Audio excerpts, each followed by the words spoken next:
A little bit. Welcome. This is the first stream we're doing on X. Maybe not the first stream, but definitely the first in a while. On yours? On my X. So if you're joining us, welcome. We'll make it one day. I'm moving a little slow today. That's why we're about 15 minutes behind. But boys, we got a lot in store. We got congressmen saying that AIPAC doesn't really do much. We have AIPAC bragging about a 95% success rate. We have congressmen saying that Israel should be defended at all costs and saying America first in the same breath. What a retard. Looks like Ted Cruz, the cruise missile, missed his target. Welcome to the chat. Ninja says, who are the Panicans upset at this time? Anybody that... Who are Ted they? Cruz. Who are they not upset with? The Panicans? Yeah. The people that always panic about everything.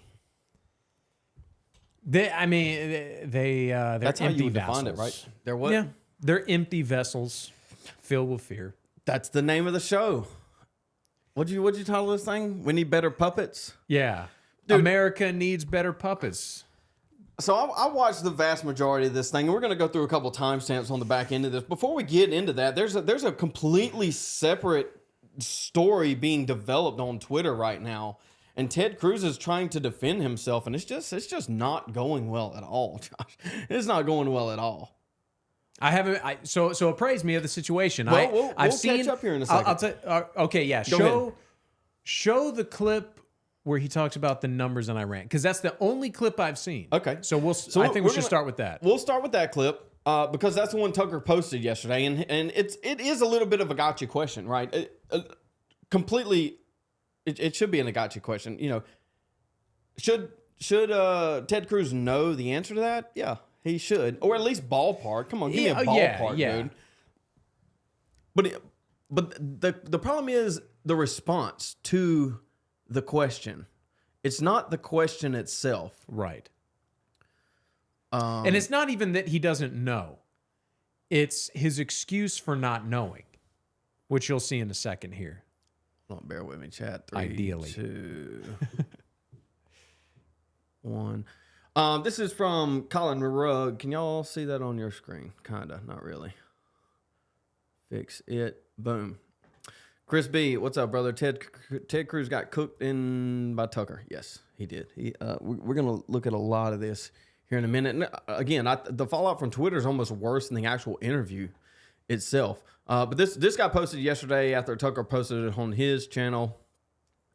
You know, Tucker does these. He's actually ramped it up a lot recently, and some of the recent ones have kind of made mainstream news. This being one. He posted this yesterday before he How many people live in posted Iran, the by full the way? interview today at 1 o'clock, and we're going to kind of dissect this a little bit and then look at some of the fallout. I don't know the population. At all? No, I don't know the population. You don't know the population of the country you seek to topple? How many people live in Iran? 92 million. Okay. Yeah, How could you not know that?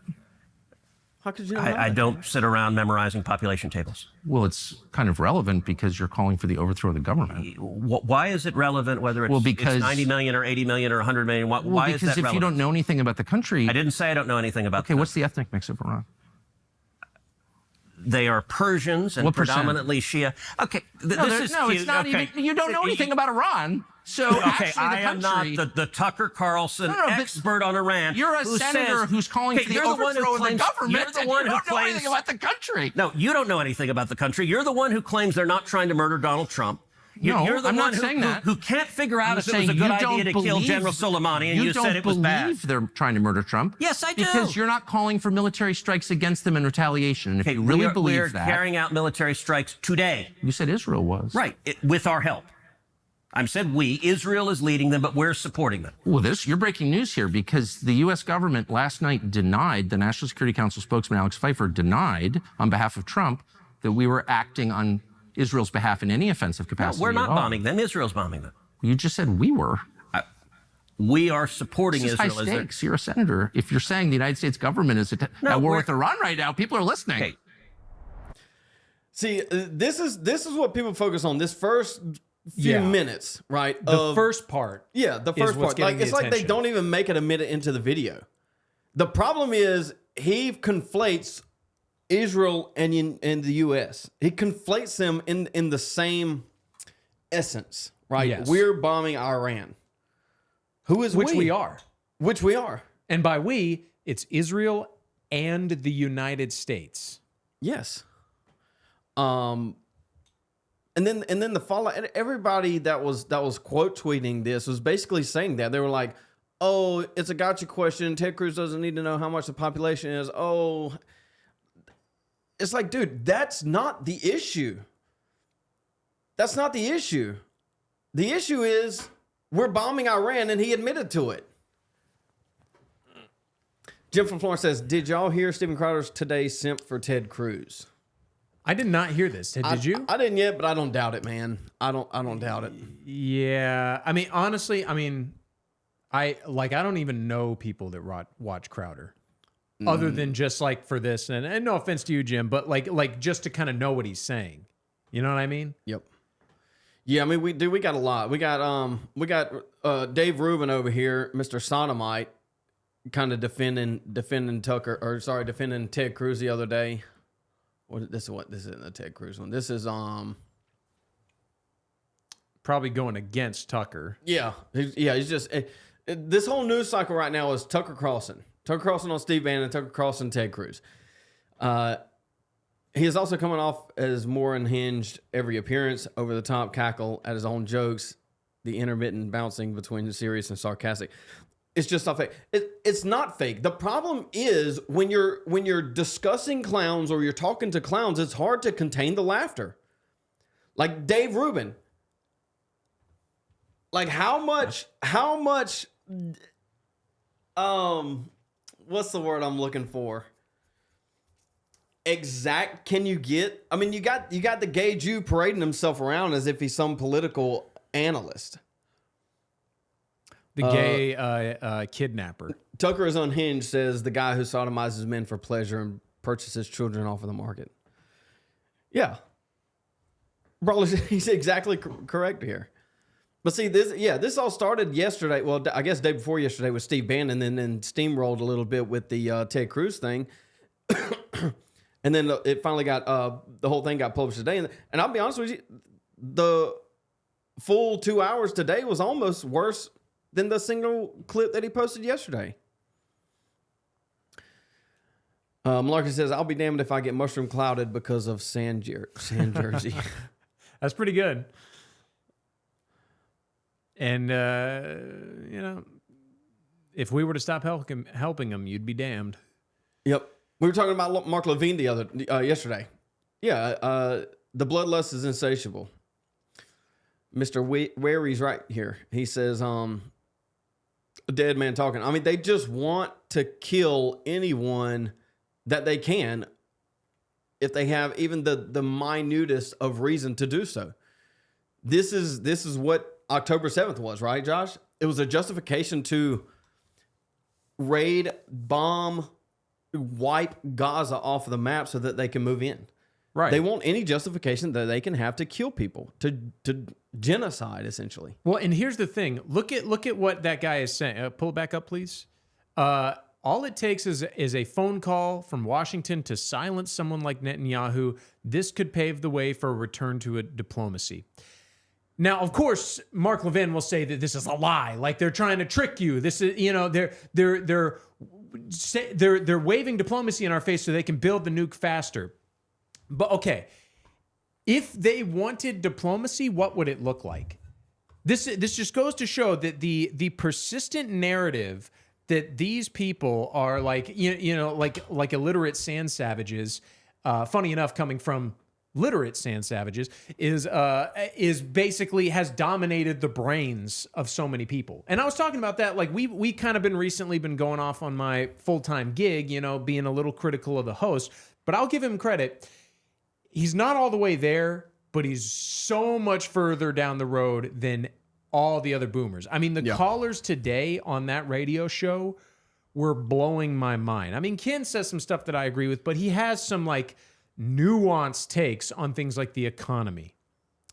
And whenever something like that, a baseline topic comes up, the callers are always like, you know what? That's interesting. I never thought of it that way. But when you talk about Iran, suddenly every podunk Joe Blow from down the road is an expert. Everyone knows what their foreign policy is. Yeah, I did hear your take this morning that everyone, when it comes to Israel, anything remotely involved to Israel, everyone is an expert. And it only goes one way. If it's any other topic, whether that's the economy or immigrants or anything, it's always nuanced. It's always, oh, we can do this, we can do this, or maybe, or this, or that, or a bunch of hypotheticals. But the problem is, when it comes to Israel, everybody already knows the answer in their mind, because this is the religion that we worship. And I want to bring up, I don't have it queued up here, but it's Nancy Mace posted this. Let me see if I can get to it really fast. I'm fast. Zoom. Right here. So Nancy Mace posted this. She said, we suggest you read the story of David and Goliath in the Bible. Right on top of the picture showing a larger country, Iran, and a smaller country, Israel. So, extrapolate from that, David and Goliath, obviously. And so my response to that was, is America God in this analogy? Because that would shed a lot of light on the worldview. Right? Because in this instance, we are Israel. In the instance of David and Goliath, God is David, in essence, right? Yeah. And so this is a problem, is they see America, the American government, as God. And they willed it to defend, quote unquote, David. I thought it was clever, but I mean it does. I feel like the analogy tracks. No? You think it's a stretch? I don't know if I would say they think the U.S. government is God. I think they are God. Well, I guess if you're they are the U.S. government because they're in correct, the okay. Yes. Well, there you go. Okay, yeah. The state is God, yes, and they are the state, and that they are the state. So, when you put it like that, I definitely see it. Dual citizens of the government appear to be getting their way. Oh, dual citizens of the government always get their way because they are dual citizens. The entire interview was great. Tucker wasn't pulling any punches anymore. Yeah. He definitely burned more than one bridge in that interview. Why is dual citizenship allowed in the government level? It doesn't even make sense. Correct. Yeah, dual citizenship, especially in the government, should be banned. Josh, did you notice the older the caller, the more they wanted the war with Iran? Yeah, of course. I think. Well, Ken touched on that really briefly. He basically said something to the effect of, the older the caller, the more status quo they are. But the problem is, when Ken says that, he doesn't apply that to himself. You can defend him if you want to, Josh, and maybe rightly so. But there has to be some sort of self-awareness that says, hey, if I apply this thing that says the older the caller is, the more in line with the status quo they are, maybe I should reflect that on myself and say, hey, am I just regurgitating things because it is the status quo? Or is there actual meaning behind it? Is there actual something tangible? Can I defend that position other than platitudes? Well, yeah, and that's the thing, is it's like the way I see it is, it's kind of like what we were talking about yesterday. Hold on. There's no point in trying to convince the boomers, because A, it's just borderline impossible because of brain calcification, and B, they'll be dead soon anyway. So the fact that Ken is further along than most other boomers, and I'll even give him credit by a lot, by like sometimes because I work with him every day, I think most boomers are closer to him, but he's not connecting those last few dots, but he has been more for a boomer towards the mark than anyone else I know of that age bracket. Yeah, so I keep these tweets up and I send them to myself so that I can pull them up on stream here. But this one has been deleted and I'm not sure why. But basically they posted this image. I'm not going to be able to read it, but they essentially said that there was a memo going out that essentially they wanted people to parrot what is being said here, where it says Donald J. Trump has never wavered in his stance that Iran cannot be allowed to have nuclear weapons, a pledge he has made repeatedly, both in office and on the campaign trail. I'm not sure why that tweet was deleted. I have the tweet here, or at least part of it. Give me 1 second. That's not going to do what I wanted to do. Oh, yeah, well, hold on. This is a tweet from Ted Cruz that says, throughout this conflict, President Trump has been fantastic. He has been clear that Iran is not getting a nuclear weapon. He is standing unequivocally with Israel, and so am I. This was yesterday or this morning.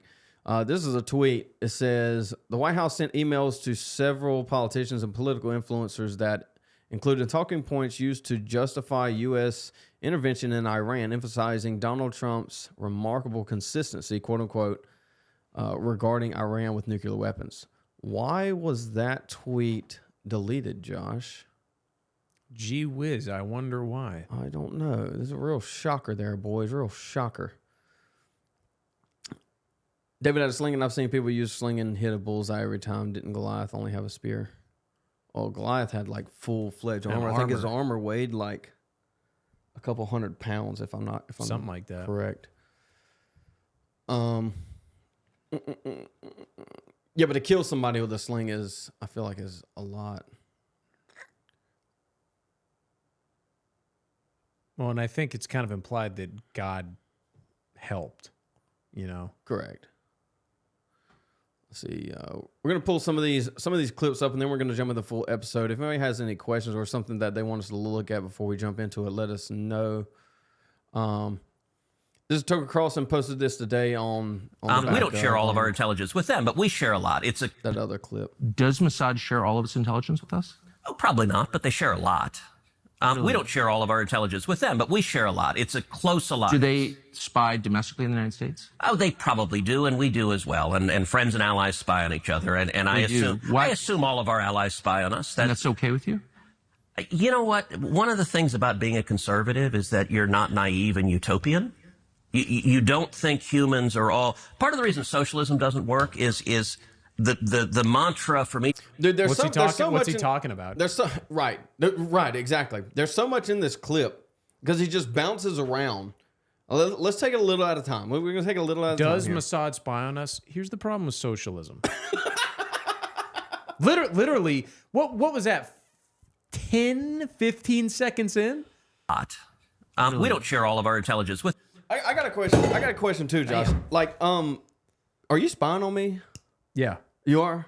Okay, because I didn't think that's probably. how I didn't think that's how friendship works. Probably. You know, is that what friends do? Oh yeah. I set up cameras all over your house, and I assume you did the same to me. Yeah, for sure. I'm definitely been spying on you, dude.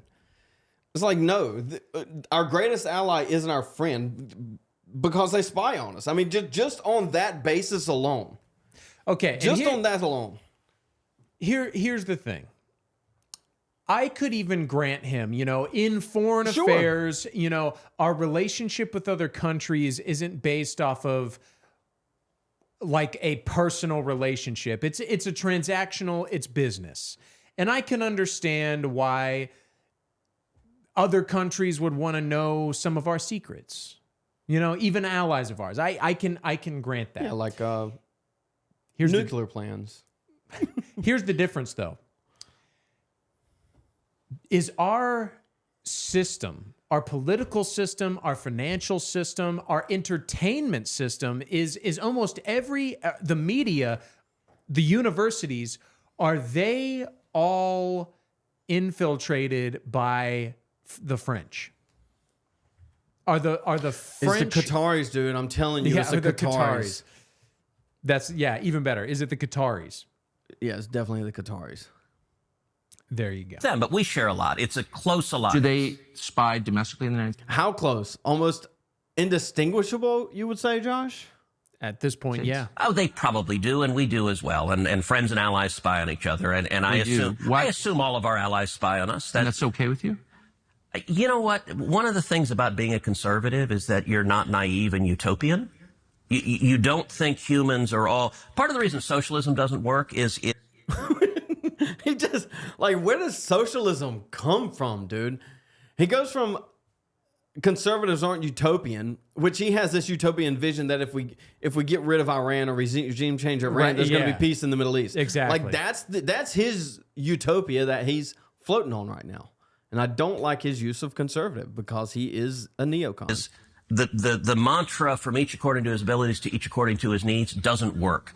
As a conservative, I assume people act in their rational self-interest. So it's conservative to pay people to spy on you? It's conservative to recognize that human beings act in their own self-interest, and every one of our friends spies on us. And I'm not... Do you like it? That's my question. I'm not asking whether they have motive to do it. Of course they do.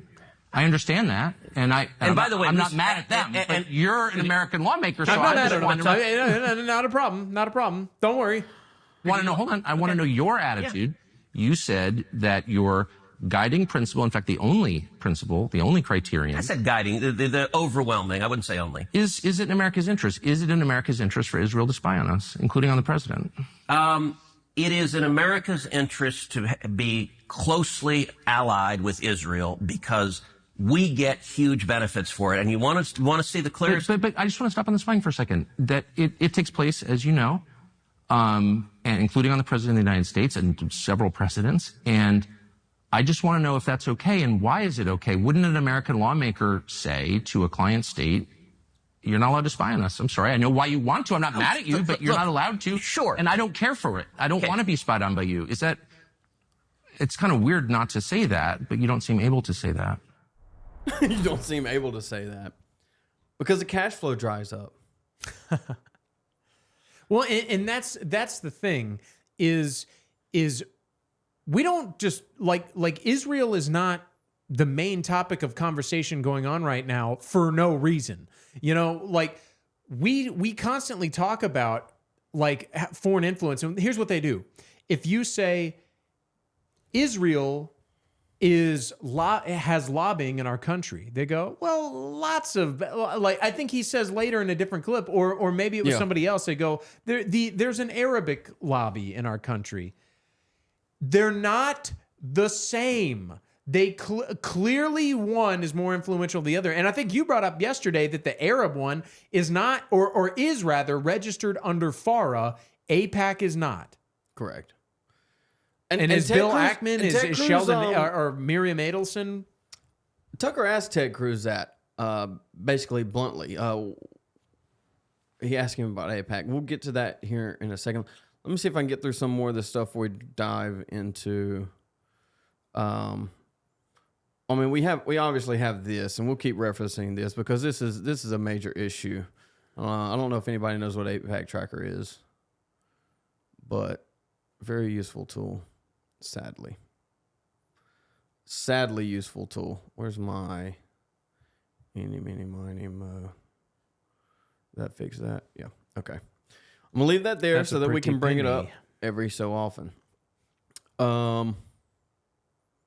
What else I sent myself?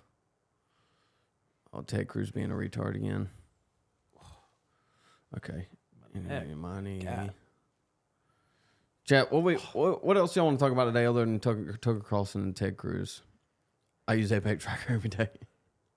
Dude, it's a useful tool. I mean, it's easy. I think there's 3 people on there that haven't collected $1. Dude, I saw somebody yesterday on the AIPAC Tracker that had collected $9.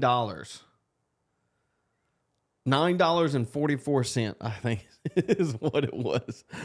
Oh, that's man. Funny. I guess just to keep in mind the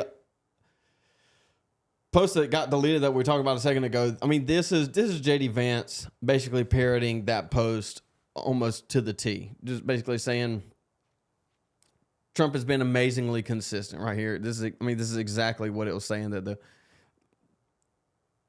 news went out to everybody, all the influencers, to kind of parrot this idea that Trump has been consistent. It's like, we don't deny Well, and I would say he is being inconsistent. But that's the problem. Yeah, he's not being consistent. Are you saying he's not being consistent? No, he's not. Yeah, I mean, like we're acting like Donald Trump is in full like he is like that every word of his is guarded. Like what's the context? Like, of course, like some Jew probably asked him, "Do you think Iran should have a nuclear bomb?" And he said, "No, of course they shouldn't have one." He ran on a lot of things, but one of the big ones no new wars. We knew there were no WMDs in Iraq, and we went in anyway. We went in for a lie. It's the same thing all over again. He is being inconsistent. He is, whether out of stupidity or intentionally, he is betraying us. Let me do this, Josh. If you hold a position of Iran cannot, all caps, cannot have nuclear weapons, and Iran wants to have nuclear weapons, and then you say no new wars. These are conflicting statements. Eventually, one of them has to be not consistent. You're going to have to renege on one of them. Well, that's my thing, is I don't think Trump fully understood these policies back in 2016. I wouldn't be surprised if he wasn't even fully aware. You pull up the Sheldon Adelson tweet. I wouldn't be fully surprised if he didn't even know who that is or like anything of, he probably knows who he is, but like I'm just reading this, dude. Biased he is, like how biased Sheldon Adelson was towards Israel. I don't think he has this full scope comprehension about how bought our system is by the Jews. Yeah, I don't think someone he does just either. told him that, and he hopped on it. I don't think Donald Trump really knows what's going on. It doesn't seem like it. Yeah. I just read this. He's talking about nuclear weapons. Like, once you're 60%, you're 90% of the way there. Like that's all you need to know about the logic of these people that are on Israel's side or against Iran. They just want war.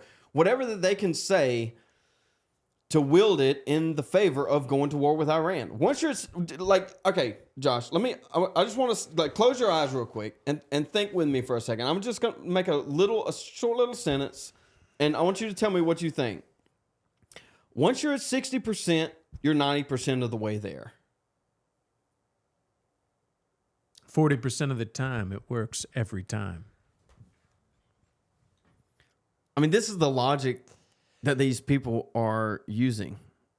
Well, and here's the thing is this is the point, because you know me, like even a second ago, I went on there and I was like, I can defend some of what Ted Cruz says to a certain extent, but it's not what he's saying, it's what he's not saying. This is a perfect example of why this is actually bad, where like they will pull up something, they'll just say something that has a little bit of nuance to it, and because your criticism doesn't fully like diminish his argument, then therefore you're wrong because you're not being fair to it.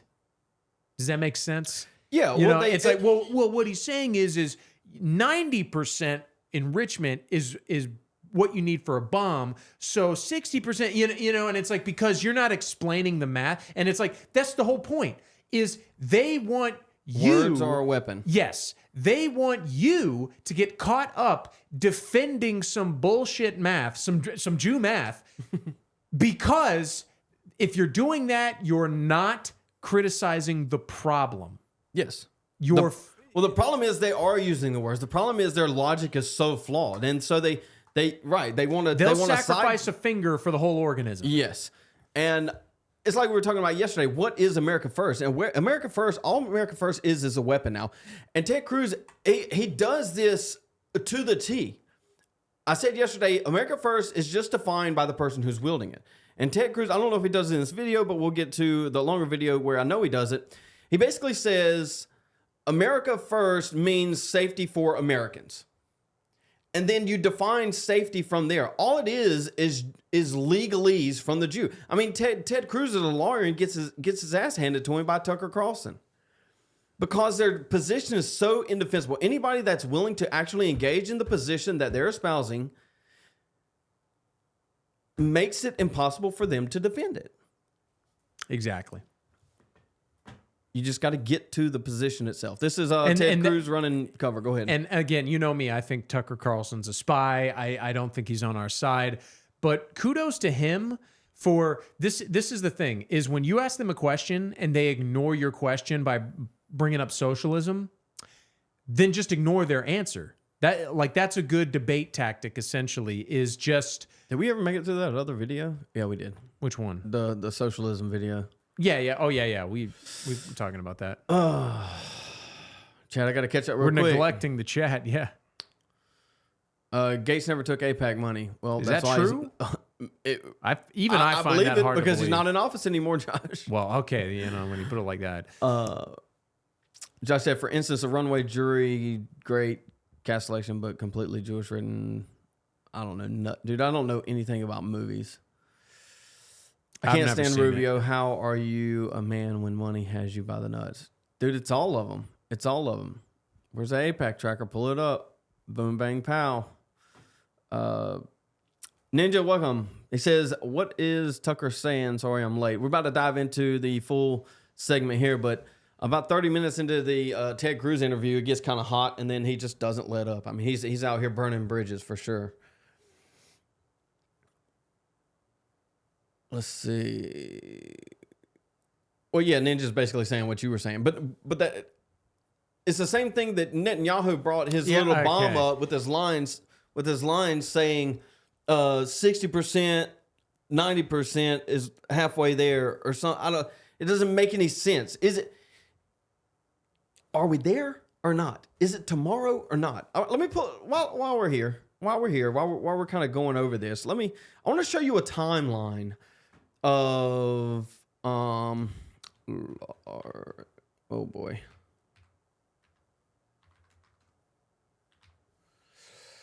A timeline of the if I can get to it really fast. I'm fast. Zoom fast.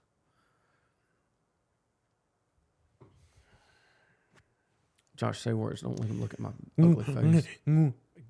Damn, what? Where is it? Was it a reply? Twitter's overwhelming, man. No. Oh, did it get booted or something? Yeah, it was probably a reply. She posted on reply. So I mean, the Twitter beat stuff right here. Okay, we'll see. Okay, this is a timeline of chat. You can't see 1992. It says Iran is 3.5 years away from nuclear capability. This was 1992. So they're projecting at 95, 97. Iran pursuing nuclear weapons close to capability. 3 to 5 years away. This is 1993. So they're shooting at 96. It just keeps them 3 to 5 years. This was prior to 2000. Iran's nuclear acquisition could be catastrophic. Deadline extremely close. It's like it just keeps going on and on and on and on and on. It's like, dude, they've been trying to drag us into war with Iran for the last 20, 30, I can't do math, 3 years. Well, and dude, this is something Nick was saying on his show that I was just listening to before we went live, is what were to happen if Donald Trump went full gung-ho. Like if Donald Trump got uber red-pilled on the JQ and was like, we are reining them in hard and we are taking Israel's nukes, and that is how I am achieving stability in the region. I'm going to get Iran to give us inspections, to give up enrichment, and how I'm going to do that is to take all of that away from Israel as well. If Donald Trump did that, A, they would kill him. B, the Bill Ackmans, the Miriam Adelsons, the Stephen Millers would sabotage our entire government. I don't like your use of Stephen Miller's name in that context. He might be right, but he's the only one willing to actually do anything about domestic policies right now. And what's been done? We can look at it. He's made 2 of them step down recently. Let's see. Don't look at I'm my not messages. saying. I mean, I'm not saying they're not throwing us. The problem a bone. is we need to fix domestic policy. We would need 5 Stephen Millers. To fix international policy, we would need 400 Yeah, relative Stephen Millers. I get what you're saying. I get what you're saying. Getting it done. Yeah. But that's just the thing. It's like these people need to stay in their lane, and the one like Stephen Miller doesn't influence international policy. Like I care that he's a Zionist, but not really, because his policies aren't going to influence any Zionist nature. Right. Does that make sense? But the I don't problem know if I is completely you got agree. people like Tulsi Gabbard that don't have a seat at the table, that she doesn't want war, and so naturally she doesn't have a seat at the table because everybody else does want war. Whether I like Tulsi or not is irrelevant to the fact that she doesn't have a seat at the table because she doesn't want war. Does that make sense? Yeah, I mean, I get where you're coming from. I just don't think you're right. You don't think I'm right? No. In what context? You don't think it matters if they... I think Stephen Miller is a likable guy, and he's like Tucker. I mean, like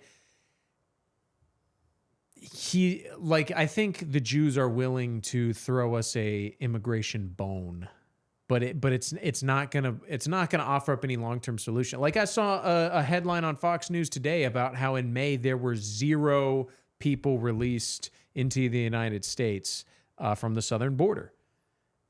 Mm-hmm. But what good will that be if we don't remove them? If we don't remove them, and if another Democrat gets in after Trump or after Vance, and then they just let in another 10 million, what good will 0 deportation or 0 whatever in May be? Nothing. We need a wall. We need deportations. Mass Yeah. deportations. And I say we start with the hotels and we start with the farms. We'll worry about the criminals last. This is Ted Cruz. Yesterday, he said, did a long interview with Tucker. He released a snippet saying, "I gotcha on the population of Iran. I declined to play that silly game. Watch a full interview where Tucker attacks Trump, attacks the AIPAC lobby, and falsely claims Iran is not trying to assassinate Trump." Dude. Here's First off, AIPAC lobbies in quotes for some reason. Like is he's trying to downplay it. Yeah. It's completely cope. It's cope, and then I put I translated it for everybody else. I said Tucker rightly criticizes Trump, correctly addresses the Jewish influence in D.C. and asks reasonable proof that Iran is trying to assassinate Trump. And then you have, I think the only response really was from like last November. It's like, dude, come on, man. Give me something more recent than that at least. And the fact that, or the possibility that Iran is trying to assassinate Trump, like that's a major issue. Like, should we probably not already be in war with Iran if that's the case? If they're actively trying to assassinate the president of the United States,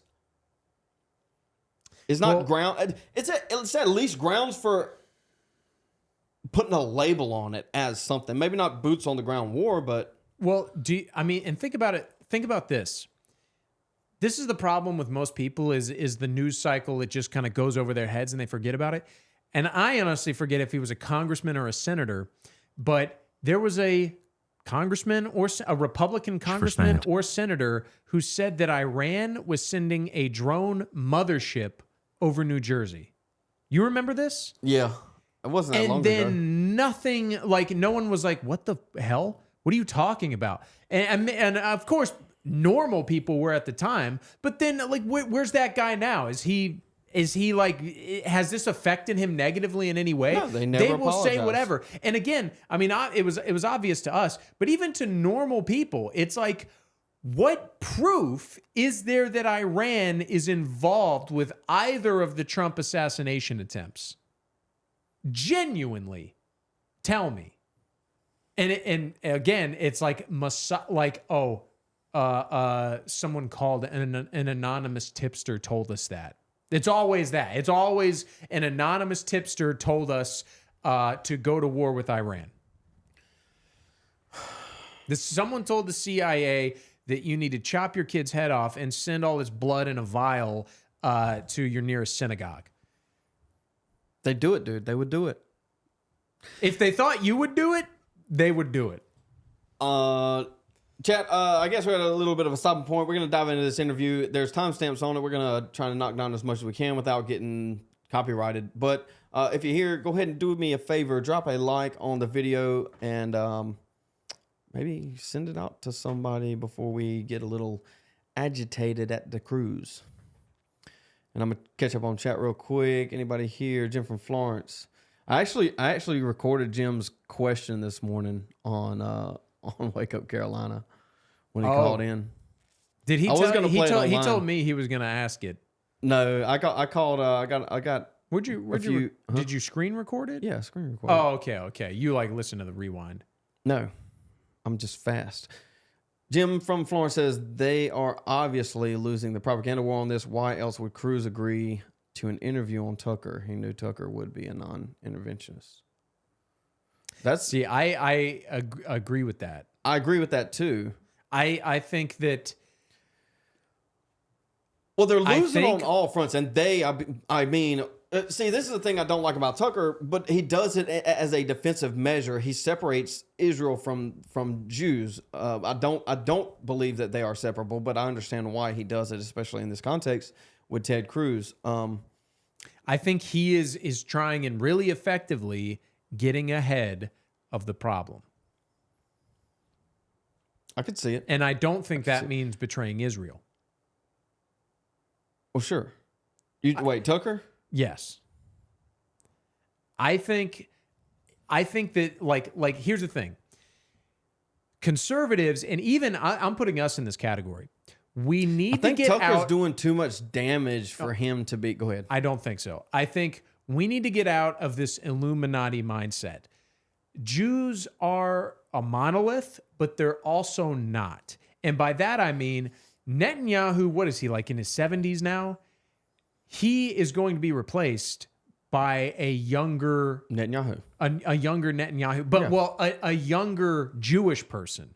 He will not be just a copy paste of Netanyahu. And that's the point, is they can always do this. They can always criticize the rhetoric of the last generation or the last people to say something, but in action, they're not doing anything differently.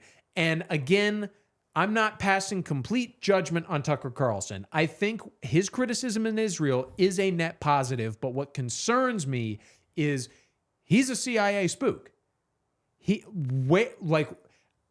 What concerns me is what he's not saying. Kind of like what you just hinted at. He's a non-interventionist, but what does that mean? What does it mean to be a non-interventionist? It's not, the point is, it's not good enough to say we should not just let Iran, we should not get involved. We are involved. We are on the side of Israel. What you need to do is not just say, well, I wave my hands of this and, whatever happens, happens. You need to rein them in. You need to rein in Netanyahu, which Tucker is not saying to do. Well, it's like the question. It's kind of like what Ken says. Ken was saying this morning, who are we to tell Israel what they should do? Just like who are they to say they're entitled to our mother of all bombs, our Moabs? That's not good enough. How do you rein that in though?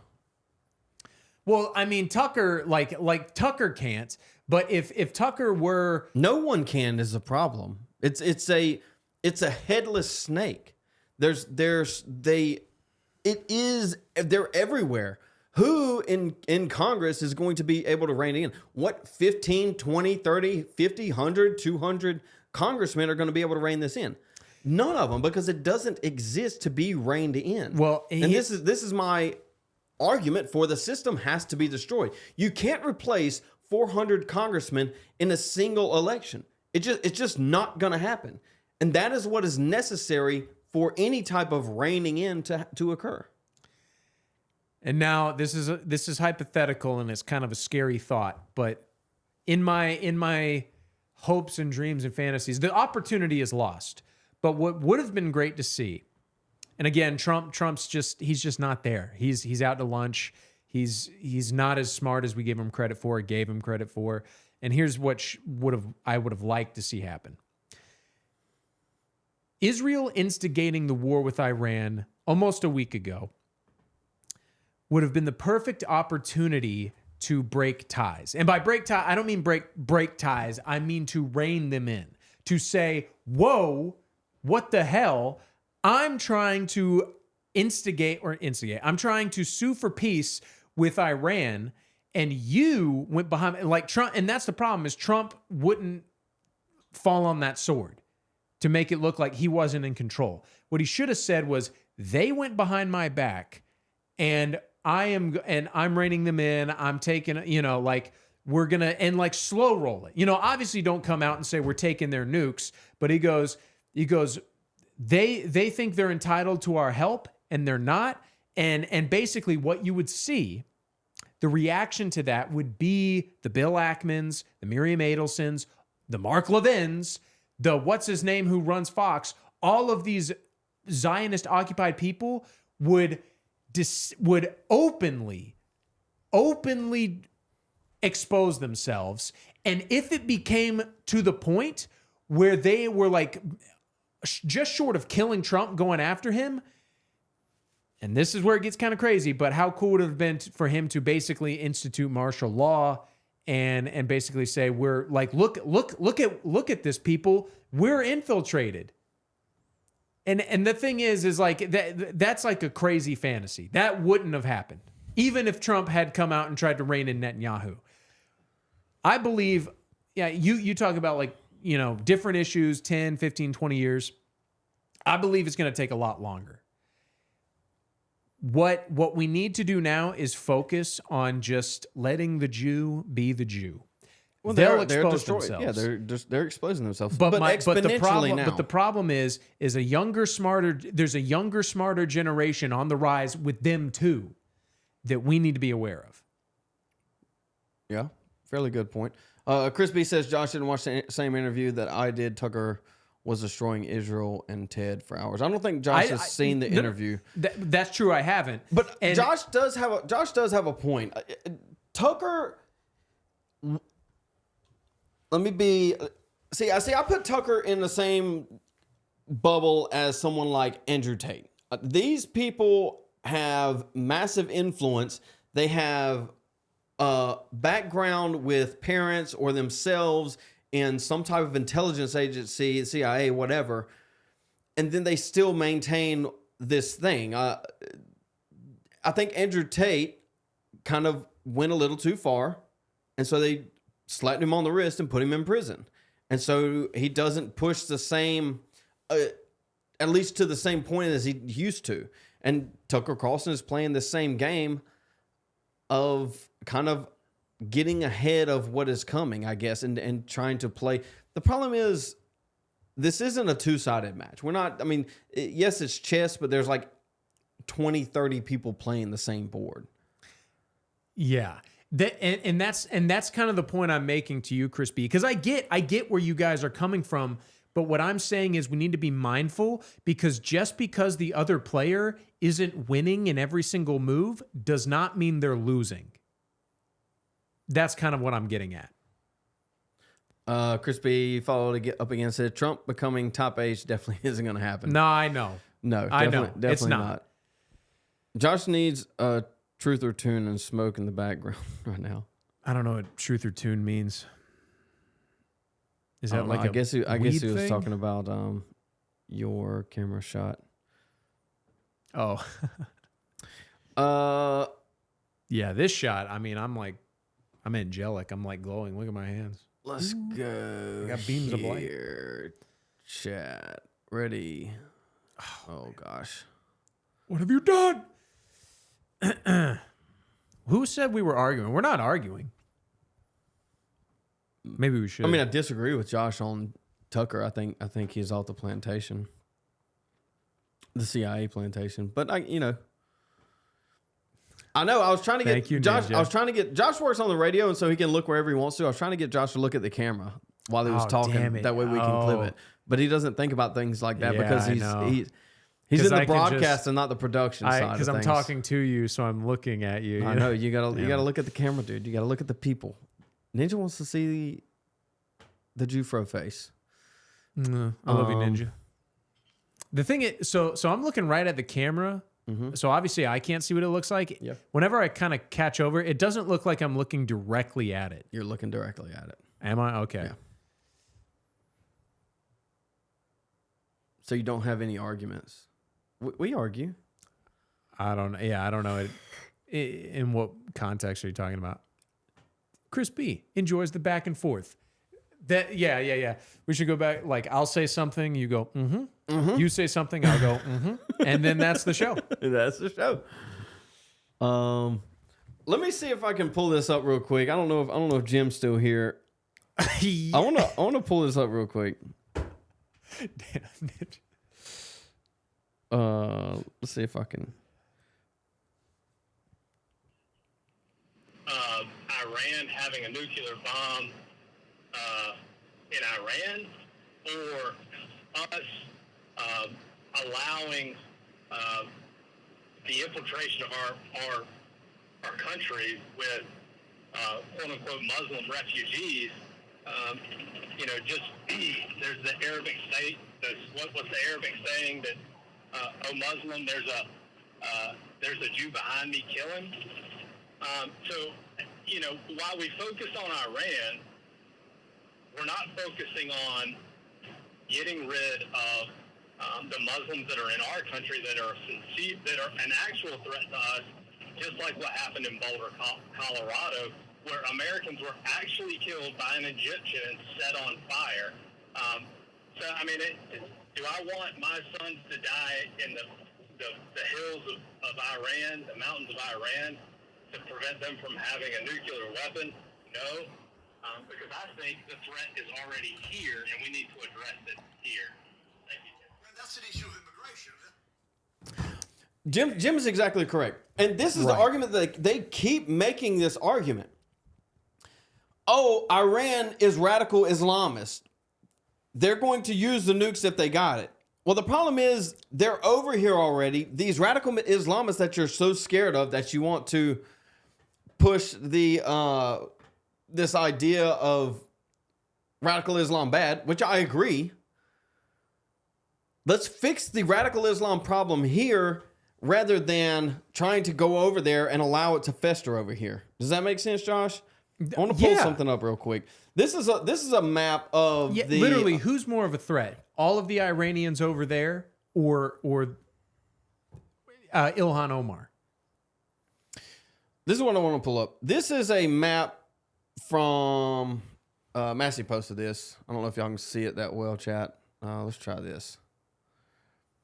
It's just a map of the range capabilities that Iran has. How much of a threat, if we're looking at this, Josh, let's grant it that Iran has a nuke tomorrow. Is it a threat to the U.S.? No. Not even close, dude.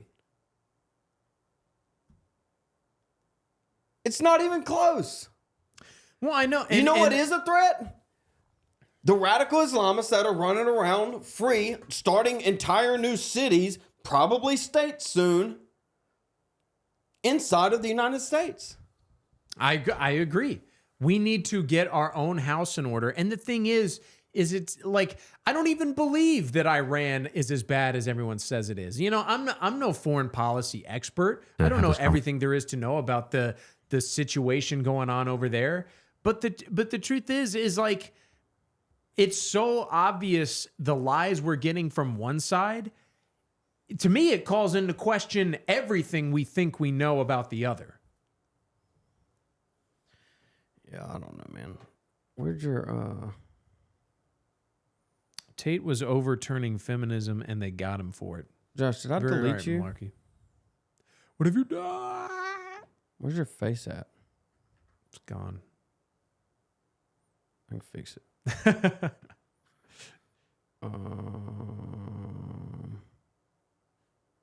There's your face. Boom. Okay. Larky said Tate was overturning feminism and they got him for it. They were fine with him overturning feminism. It was when he turned on Israel and started going too hard on that lane. Like, they can take a little bit. They'll allow a little bit of pushback. But the problem is you can't push back too hard. And I think that's exactly what happened. He went too far. They give you a leash, let's say, and if you pull too tight on that leash, they're going to yank you back. And he got put in prison for it. This is, let's just, we're going to pick a timestamp, go to one, and we'll have to pause it and stop it as we go, but I don't know where we want to start. Does Ted Cruz want regime change in Iran? Obviously. Is U.S. currently acting in its own interest? I would say let's do was the Iraq war a mistake? I kind of want to hear what Ted Cruz has to say. He doesn't answer it, dude. He doesn't answer it. We'll listen to a second of it, but... Okay. Let me step back and let's talk regime change generally. I mentioned Syria. I also oppose the Iraq war. I think the Iraq war was a serious mistake. And we have a pattern, and going back to this binary of the interventionist and the isolationist. I'll let him finish. The interventionists advocate over and over again. There's a bad guy. There's a dictator who's doing bad things to his people. And they say, let's go topple him. And you have dictators in the Middle East who are killing radical Islamic terrorists. We come in and topple them. The radical Islamic terrorists take over and they start killing Americans. And mind you, how the heck does that help us? Like, Saddam Hussein was a horrible human being. He murdered and tortured people. Unequivocally bad guy. But it got much worse after we toppled him. And you ended up having ISIS rise up. I mean, that was the cause of ISIS, was toppling Saddam Hussein. Same thing in Libya. You had Gaddafi, another horrible guy. That under Obama, we toppled him. And you ended up having radical Islamic warlords taking over. And so, it's the question I asked in Syria. Okay, well, what's the plan? And how is this good or bad for the United States? And so I don't think, with Iran, I view Iran as very different from Iraq. But up to that point, you say we disagree. I don't hear really anything. I'm not quite sure what happened in Syria, but I don't know. So, right. But other than that, I don't hear anything I disagree with at all. Yeah. Sounds like we're in a complete agreement. I wonder, though, is there a successful regime change that the United States supported that you're aware of in the last 100 years? Sure. Defeating the Soviet Union. And the Soviet Union collapsing, winning the Cold War. That was the most consequential step for U.S. national security interests of our lifetimes. Okay. And so you would classify that as a regime change that we affected? Absolutely. Okay. Look, you and I are in my office. We're sitting next to a painting of Reagan in front of the Brandenburg Gate. And up top are the words, tear down this wall, in German, in the style of the graffiti. Right. See, what Ted Cruz does is he goes on this spiel, and he's on our side up until a point. And Tucker asked him, give me an example of regime change that benefited the United States. And what he says is the Soviet Union. We didn't regime change the Soviet Union. No. He basically, Tucker doesn't push back on him on this because it would probably been a bit of a longer debate, and maybe rightly or wrongly so. But we didn't regime change the Soviet Union through the Cold War. There was a regime change, but it wasn't us. We didn't affect that. And so he just skips over, I guess he does address Syria here in a second, but he skips over Libya, Iraq, Afghanistan, Saudi Arabia. I mean, you just go down the list of all the desert countries. I mean, that's what we do. We regime change them, and then it throws chaos into everything. And none of it benefits America. And none of them are better off on the back end of introducing this glorified democracy that we have, this greatest system that we've ever created in the history of the world. We're going to give you democracy, and it's going to go to shit. I'm kind of curious to see, because like his argument in the beginning was almost like in favor of what we're saying. It's like, oh, you try regime change and it gets worse. Isn't he advocating for that now though? Yes.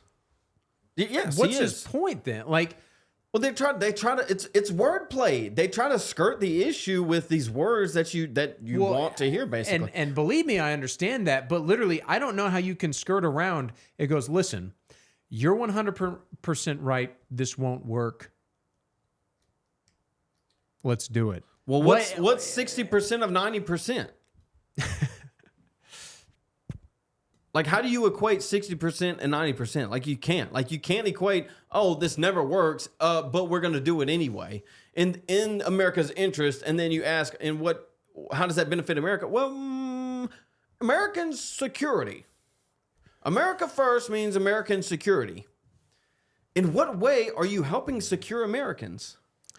You Dude, aren't. And this is the thing where it's like, there's times where like I've been in debates, I've been in arguments where people want a yes or no answer, but the answer is more complicated than yes or no. Genuinely, I get it. The problem with something like this is Ted Cruz is clearly lying. Like he's clearly like, okay, here's the thing. I've got this painting here. And on this painting, you see an inscription. It's like, you're not saying anything. You are not answering the question. And Tucker calls him out on that, from what I've seen, a little bit. Well, because in this religion of the post-war consensus, Ronald Reagan is their Christ. It's their Messiah. It literally looks like the Last Supper. I have a picture of the Last Supper here with my Christ and Ronald my Reagan. religion of the post-war consensus. And the Father is Israel. Like this is their Trinity.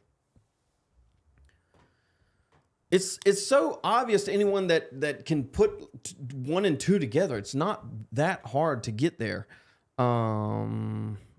We're gonna spy. Yeah, we've seen that. How much money has? I want to get to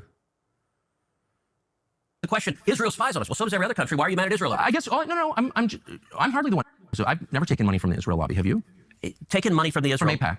So AIPAC raises a lot of money for me, but it's actually a misnomer because the people who raise money are individuals. Right. So it's not the PAC itself, but they're individual members who believe in the American-Israeli friendship. Is and AIPAC a foreign lobby? Bro. No, it's an American lobby. It's the AIPAC stands for the America-Israeli Political Action. What is it lobby for? Okay, all right. Did he goes, well, it's not a PAC. He just described what a PAC is. I mean, literally, he Josh, goes, for the viewers, what is a PAC? Okay, so it's a political action conference. It's an organization of members. Of individuals. Of individuals that collectively fund. They organize, they pull their funds together and donate it to specific political causes. He goes, well, it's not like a, what did he even say? It's not a PAC. Well, okay, the lobby doesn't raise money. Its members do. Okay, Ted. All right, Theodore. I was going to pull up. I mean, literally, they think you are retarded. They think you're retarded. I wanted to find something else on this too. Give me 1 second, chat. Let me go here. Bear with me. Bear with my boss. Pretty sure I retweeted it. It was... Yeah, so I'm gonna have this pulled up on screen. We're gonna go ahead and look at it before we finish up this little AIPAC clip. Alexander Augustine, Wurzel Root. I don't know if did you ever see any of his stuff on TikTok? Yeah, I see Wurzel Root. What an embarrassing meltdown. The Zionist corruption only works because the media is also controlled by Jewish power. It really only takes one question and the senator is melting down and lying shamelessly. It is indefensible and obvious, but never allowed to be questioned. This is a screenshot of AIPAC bragging about how influential they are as a PAC. More than 90% of AIPAC-backed candidates won their election last night. Being pro-Israel is good policy and good politics. Being what, Josh? Being what? If you support, what are they being, Josh? If you support Israel, you're gonna win because they're gonna back you with a big old pile of cash. Yeah, but AIPAC is an American lobby, though. Oh, of course. Yeah. Well, yeah. It's not foreign. Well, it's exhausting, dude. This is the thing. It's like this is why I can't get anywhere with Ken, is because it's so all-encompassing that for you to explain it's like we said, it's so challenging to the worldview that it's not as bad as it seems. They can't comprehend it. It's like, dude, because even Ken says that. He goes, well, it's not all Jews.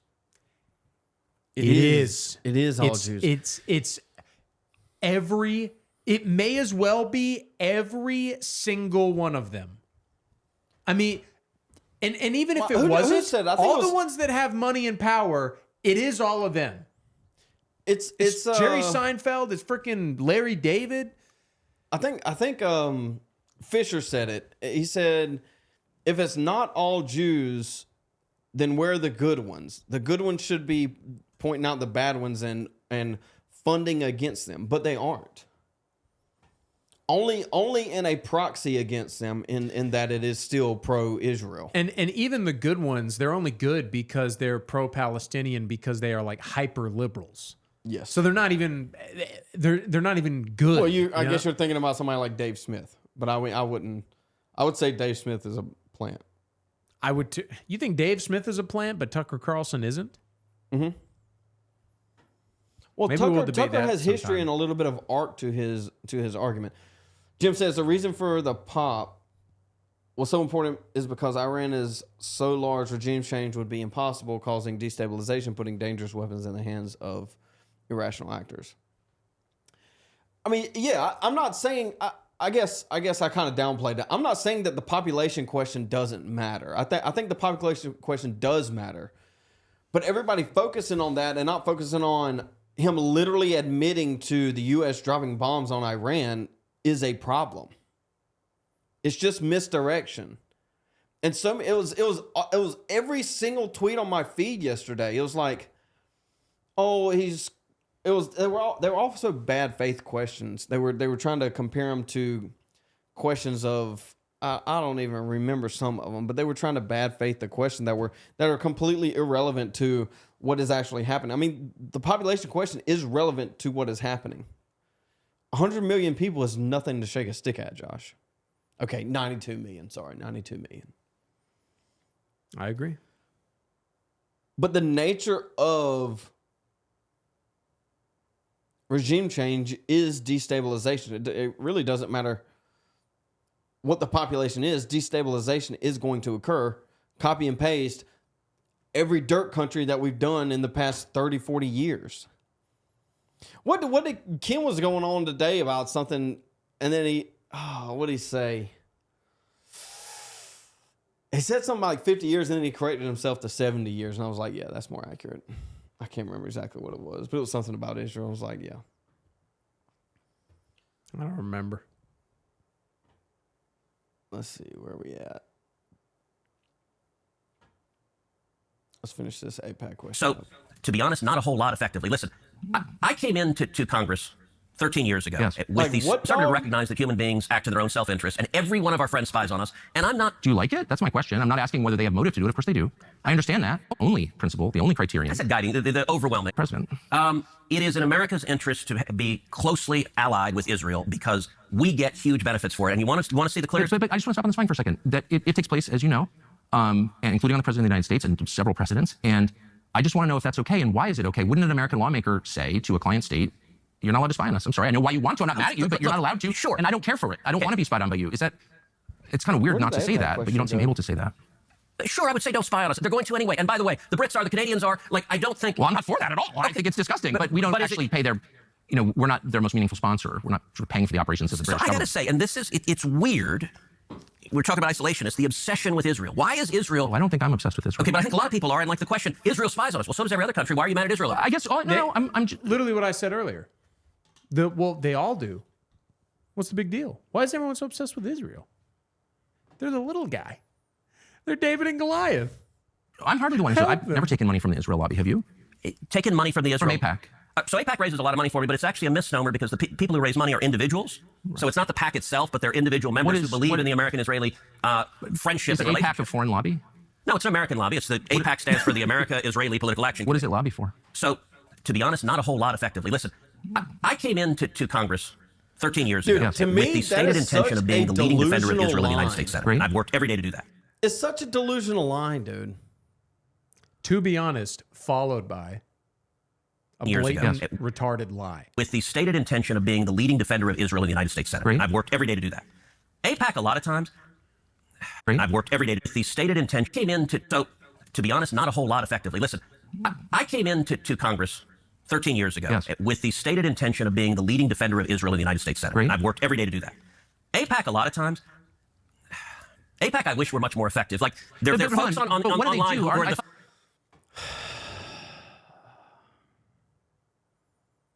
How much more effective can you get, Josh? What about the last 5% of your money? 5%? You mean 10? Where are we going to get 15% more from? That'd be like 10% interest on top of like 20% interest on top of 100% of winning elections. It's good policy. It's good politics. Fear swamp of- You need to be strategic. You need to be smart. You doing not what I tell you isn't smart. Terrified of AIPAC, and AIPAC. I'm not terrified of AIPAC at all. You're the one who seems a little uncomfortable when I'm asking. No, this. not uncomfortable at all. I'm just asking what AIPAC does. You're the one who seems Terrified of AIPAC, and AIPAC. I'm not terrified of AIPAC at all. You're the one who seems a little uncomfortable when I'm asking. No, this. not uncomfortable at all. I'm just asking what AIPAC does. My understanding, having known a lot of people I who can work tell at you, AIPAC, I is deal that with it them all the time. lobbies on behalf of the Israeli government. Wrong. Oh, okay. It's America has thousands of colleges and What do universities. you mean? What do you mean? Wrong. What do you mean? What are you talking about? Like, I don't even know how you get to that point, right? How do you even get to... So the American Israeli Political Action Conference, they sponsor Jolly Ranchers and Snickers bars, for and that's sure, really dude. all they're. That's the only like breadbasket they've got their hand in. It's so insane, dude. I mean, they boast about this themselves. Look at their logo, or whoever. Wait, who posted that? Okay, AIPAC. Yeah, look at their logo. It's their Twitter. Yeah. Like, I don't understand. Is Ted Cruz a moron? I would say no. He has his law degree. Then he's a liar. Deviated from Prime Minister Netanyahu. all the time. Name one. Okay. Let me catch up with chat real quick. Where we at? All right, we're still caught up. Jim says, "Oh, I completely agree with you." By the way, yeah, it just got brushed over. Let me go back and get a little history. If you want to do a deep dive on AIPAC, I don't. I want to do a shallow dive. That gets, No, I'm not gonna do a I simple- want to get to the core question. AIPAC is lobbying for a foreign government, and I don't. It's not. It's lobbying for the.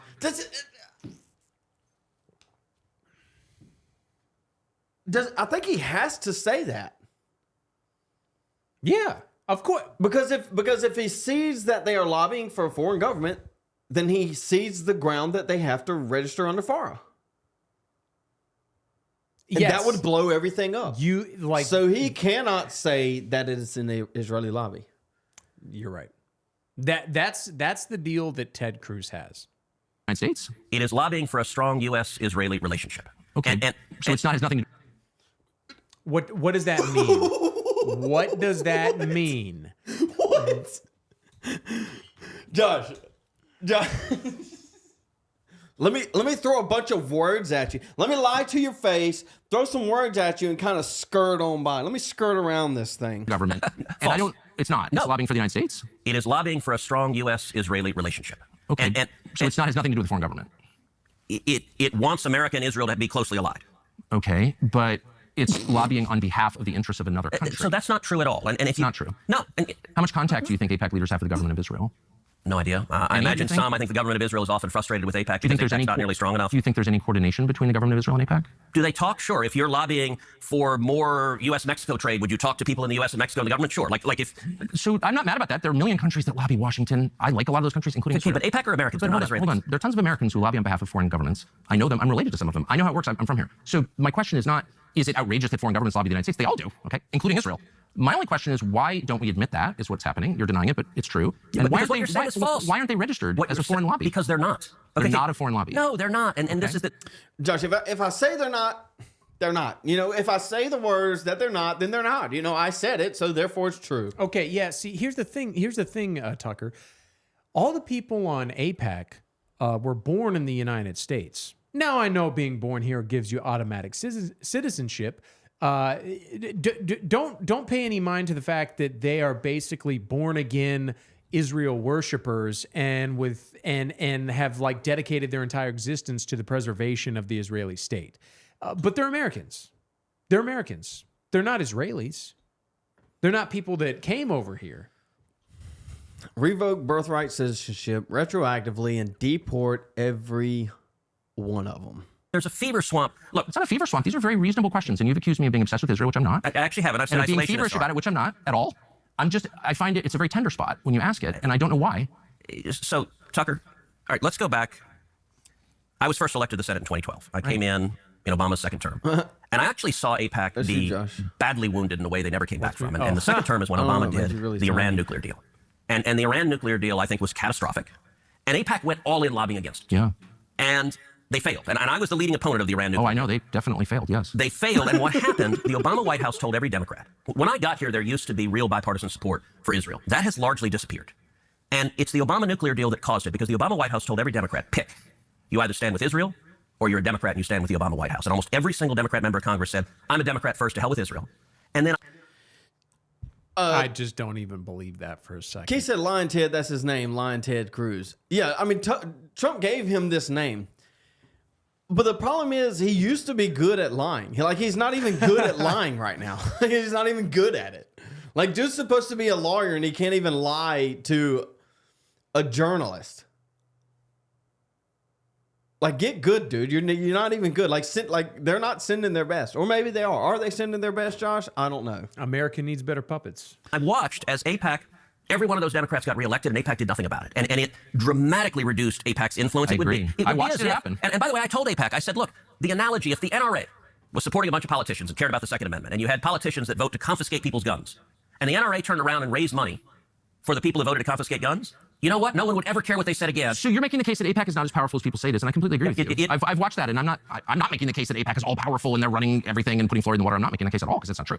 I'm only trying to get to the question of what AIPAC is, and I don't think you're being straightforward about it. AIPAC is lobbying on behalf of the interests of a foreign country, and they're not registered. And you're saying, no, that's not true. You're saying that they don't coordinate with the Israeli government. Of course, I coordinate. Do they talk with them? I don't know what they do. I can. But why don't you care? Isn't it meaningful if a foreign government? Hey, I talk with Israel all the time. I talk with foreign countries all the time. But the law is that if you are lobbying on behalf.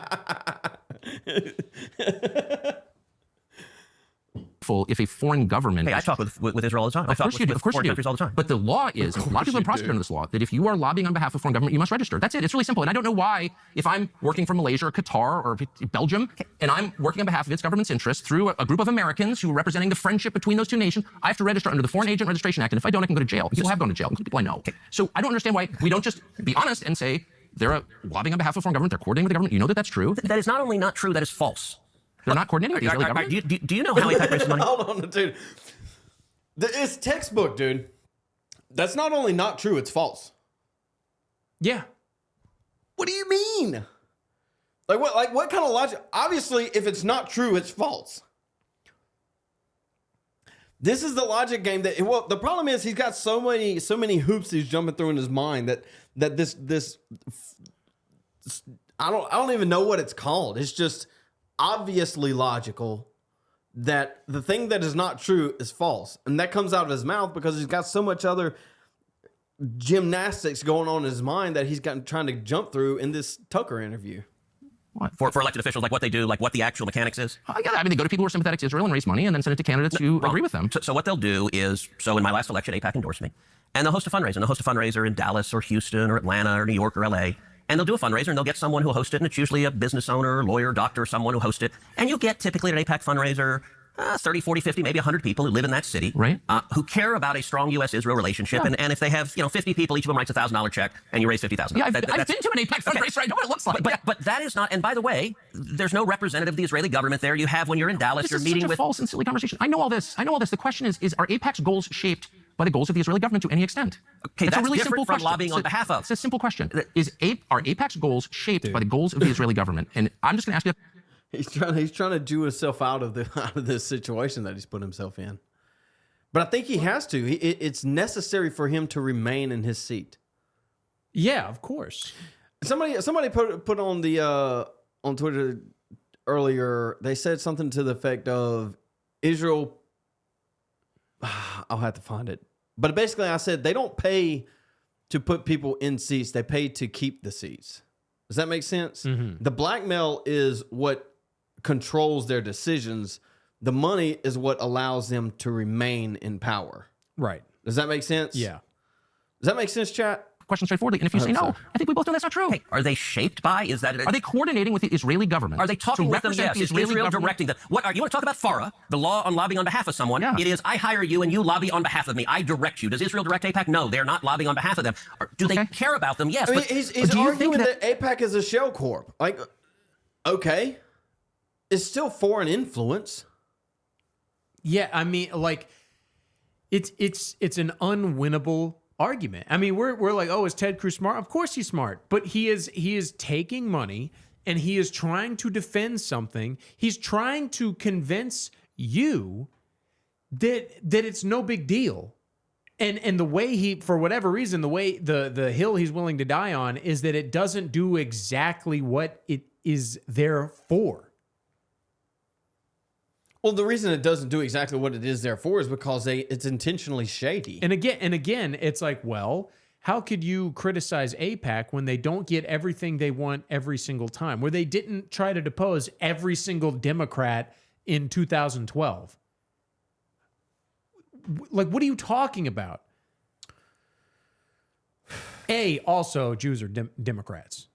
So yeah, like something north of 80%. Yeah, people like Ted Cruz is almost like he's arguing a fake point. Essentially, it's not even true. Like they're not against. Like I don't remember the specifics, but the point he brought up about the Obama-Iran nuclear deal, I wouldn't be surprised if he's just straight up lying about that. Yeah, I mean, he's lying about everything else. I don't like. What's the point of this going to this interview if you're just going to lie about everything? Trump just claimed the entire world will blow up if Iran gets their hands on nuclear weapons. Incredible. Yeah, I mean, it's just not, dude. It's just not true. Like, why are they pushing all of this? I was going to try and bring out the Massey tweet, but it's just fear mongering. I mean, I don't know, dude. Find me an appointment and I'll fix all of it.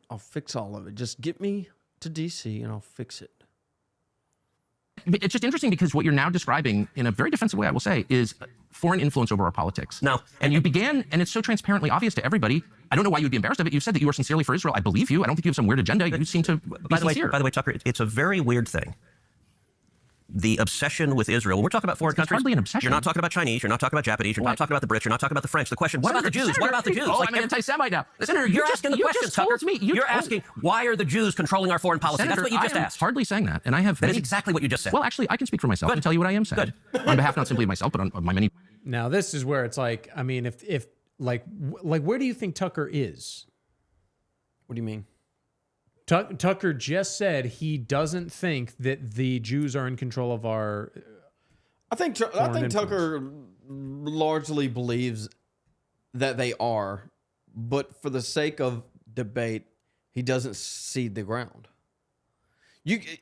Anybody that's willing to acknowledge to this extent of the power that Israel has is going to be JQ'd a little bit. A little bit, but in enough to. You don't think so? I mean, that's fine. Again, but for the sake of debate, I think. I think you don't see if this ground. were happening in a vacuum, if this was some like nameless interviewer who just happened to get a thing with Ted, you know, I would be like, okay, maybe. But there's so much baggage that, like, I mean, like, how could someone who has such ties to the CIA not know how deeply rooted Mossad is? I'm sure he does. Then why not say it? Why not? Because he has to defend his position. It's a lot easier to defend the position if you don't say all Jews.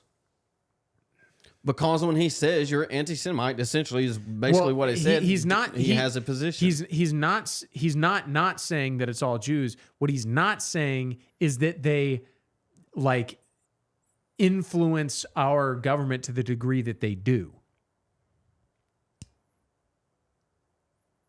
Which is a part of the problem. I don't think he's saying that. Oh, I mean, I think his focus right now is AIPAC, and Jewish friends who would have the same question, which is to what extent, and it's interesting you're trying to derail my questions by calling me an anti-Semite, which you are. I did not. Of course you are. And rather than be honorable enough to say it right to my face, you are in a sleazy feline way implying it, or just asking questions about the Jews. I'm not asking questions about the Jews. There's nothing to do with Jews or Judaism. It has to do with foreign government. Isn't Israel controlling our foreign policy? That's not about the Jews. You said, I'm asking and by the way, you're the one that just called me, I think, a sleazy feline. So let's be clear. It's sleazy to imply that I'm an anti-Semite, which you just did. No, I just said, why is that the only question you're asking? You answer it. Give me another reason. If you're not an anti-Semite, give me another reason why the obsession is Israel. I'm in no sense obsessed with Israel. We are on the brink of war with Iran, and so these are valid questions. But you're not asking about Iran. If I can finish, you asked me. Are we still good, chat? Like, why can't? And I'm not Did we I'm get not a trying to be copyright? facetious. Give it a second. Oh, Go no. ahead, keep going. Why?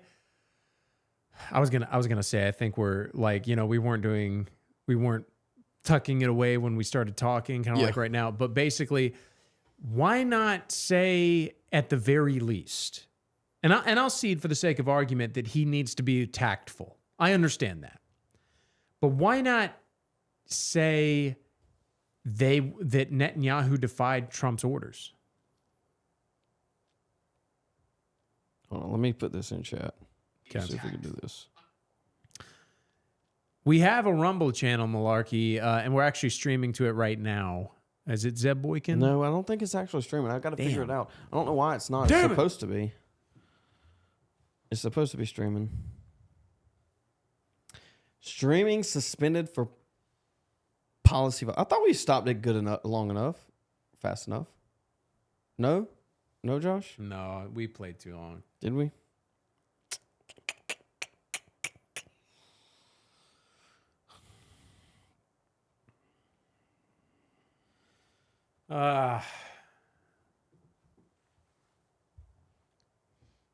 Dang. Oh.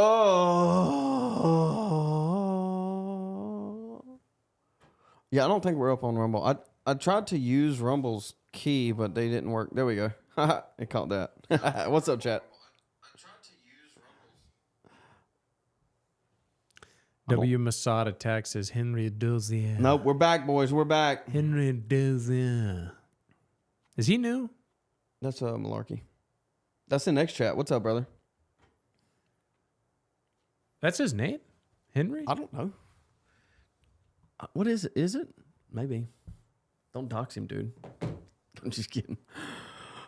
Yeah, boys. They got us on the tubes. I tried to set up Rumble today. Well, I tried to set up yesterday, but it didn't stream. And then I tried to set up again today, but it didn't stream. So I got to figure out why it's not streaming. I mean, it should be straightforward. I mean, they have their RTMP set up, I think is what it's called, where you just put in your stream key and you go. He said, don't dox me. Millard? Oh! No, just kidding. I'm assuming we're not doxing. I don't know. Captain Honkler. Welcome back. Got it. Hi. Yeah, they got us, boys. They got us. We kind of got to the point where how does Ted, it just doesn't make sense to me how you can deny AIPAC is not a foreign lobby. What? It's in the name. Like, Ted Cruz should be arrested. Like You know what I need to, you know what I need? this shows you know how, what I this need shows in how here? bad it is. You know what I need in here? I need to go get me a rope. I don't have one. If I had one, chat, I'm going to get a rope. I'm going to get me a nice rope and tie me a little noose for all the traders for a little prop.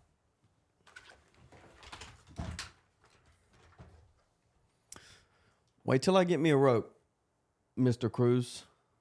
Just wait.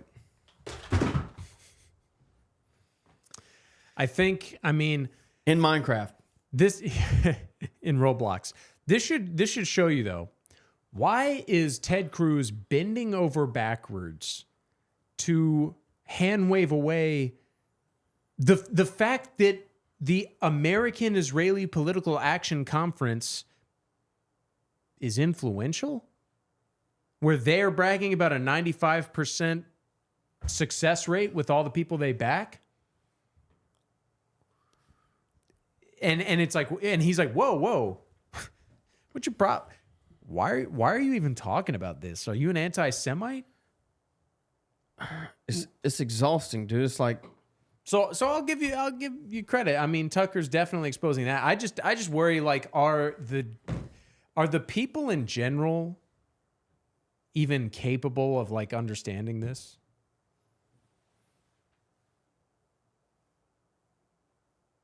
I mean, I would think so, but I guess the question is, how much pull does Tucker actually have? I mean, this is on Twitter at almost 2 million views. In the grand scheme of things, that's not substantial. I mean, it would have to be repeated over and over and over again. This is another segment basically asking Ted Cruz what the benefit of funding Israel is. Because there is a very real possibility they would use a nuclear weapon. So you want to ask, how does supporting Israel benefit us? Right now, this tiny little country, the size of the state of New Jersey, is fighting our enemies for us and taking out their top military leadership and trying to take out their nuclear capacity. That makes America much safer.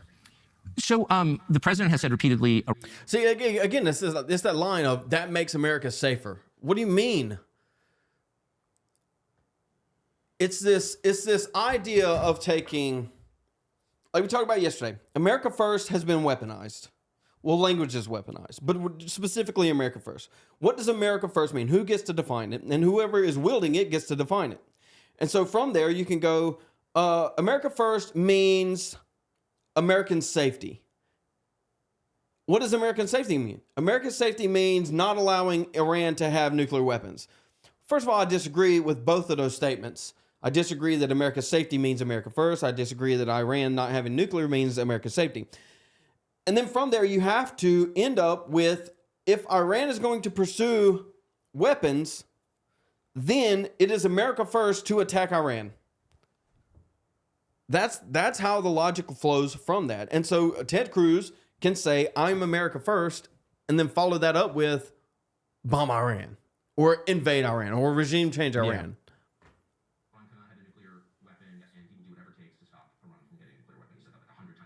I think he will use force to affect that if he feels he has to. I think he's been really clear about that. I don't know, but it seems that way. Do you think that's correct? Whether he would use force to stop a nuclear weapon, I think he has put that option on the table. He certainly suggests. I mean, I have literally no idea what's going to happen, but just reading his statements, he's made that really clear. So what he has been very clear about, and I spoke with the president on Sunday, is he has been very clear to Iran that if they attack U.S. Malarkey, do you have a timestamp on that Pierce Morgan video for what you just said? I don't have it. Oh, yeah, I do. Hold on. I'll let this run for half a second. Let me find it. Yeah, I do want to address the Israel is the church issue. Men and women, there will be real that consequences and I think very serious military. By the way, this is a sidebar, but I just can't resist. The Prime Minister of Israel said that Iran tried to assassinate Donald Trump twice. Yeah, I read your newsletter this morning. But do you believe that's true? Again, I think it was sort of a word game. What is true is Iran is trying to assassinate Donald J. Trump, and they have hired hitmen. Now, you pointed out... No, he said that they had tried twice to kill him, and I don't know that... I don't have any evidence that's true, but I sort of wonder if that is true. Why aren't we at war with them already? Okay, and I read your newsletter this morning, and I thought it was playing word games to draw a political point. How's that a word game? It's my president. And can I tell you? Yeah, please. Okay. You rightly pointed out there's no evidence that this clown in Butler, Pennsylvania, who shot the president was working for the Iranians. I don't think he was. There's no evidence of that. Although I would like to know more about who he was and what's going on. But I don't find it plausible that he was working for the Iranians. So... was that caused by the Iranians? No. But what is true, and what your newsletter didn't acknowledge, is it true or false that Iran is currently trying to murder Donald J. Trump and has paid hitmen to do so? What? What? Dude, what is he? He's all over the place. And I read your newsletter this morning, and I thought it was... The Yahoo in Butler, Pennsylvania, the one that shot a little piece of his ear off? They were making the argument that he is Iranian-backed. I know they were, and now Ted Cruz is saying they aren't, but true or false, are they paying hitmen to kill Donald Trump? Who else? What is he talking about? Who else if not them? Word games to draw a political point. How's that a word game? It's my president. And can I tell you? Yeah, please. Okay. You rightly pointed out there's no evidence that this clown in Butler, Pennsylvania, who shot the president was working for the Iranians. I don't think he was. There's no evidence of that. Although I would like to know more about who he was and what's going on. But I don't find it plausible that he was working for the Iranians. So, was that caused by the Iranians? No. But what is true, and what your newsletter didn't acknowledge, is it true or false that Iran is currently trying to murder Donald J. Trump and has paid hitmen to do so? Well, that's the question, and I don't know the Butler, Pennsylvania thing. Let's just put that aside. I don't know. So Netanyahu misspoke when he said those two assassinations were because of Iran. But what he was saying that is right is they're actively trying to murder Donald J. Trump. Is there? Okay, so you're aware of a plot to kill Trump? Yes. That Iran is paying for. And by the way, when? It has been over the last, I'd say, 18 months to 2 years. In the United States? In the United States, yes. And let me point out. Has anyone been arrested? For the Trump attempted assassination, no. But they are also actively paying Iranian hitmen to murder Mike Pompeo when he was President Trump's first Secretary of State, the first term rather. John Bolton, when John Bolton was National Security Advisor to President Trump, and a guy named Brian Hook, who was Assistant Secretary of State. Right. During the Biden administration. Wait, hold on. Can we go back to Donald Trump? I mean, all three of those guys want to erase Iran off the map. Yeah, it's not like bro. Just because Iran wants to assassinate those three because they want to wipe them off the map, I don't blame Iran for that. But conflating that with assassination on Trump is not the same thing. He's the president. No, it's a big deal. What do you mean? When no one has been arrested for these assassination attempts on Trump. Yes. They've hired hitmen. How do we know that? All right, let me break it down. People have been arrested. So the reason I brought up Pompeo, Bolton, and Hook, who are under active assassination attempts because of their service in the first Trump administration. No, it's not. But No. go ahead for it, Josh. Go for I it. mean, the all of those guys, like you were saying, are complete neocon war hawks, and they've stated as much that they want to destroy Iran. And I don't know the timeline because I don't know what he's talking about, to be honest. I don't know the timeline of these assassination attempts, but it's absolutely not true that it's because they were. If they were in the Trump administration, so what Ted Cruz is arguing, think about it. He's arguing we know they want to kill Donald Trump because they want to kill people that were in his first administration. So people have been arrested for trying to kill Mike Pompeo, John Bolton, and the other guy, but not for trying to kill Donald Trump. But they want to kill those guys because they work for Donald Trump. But they haven't been able. They have made no attempts to kill him directly. That's what Ted Cruz is arguing. In essence, stream keeps going down, dude.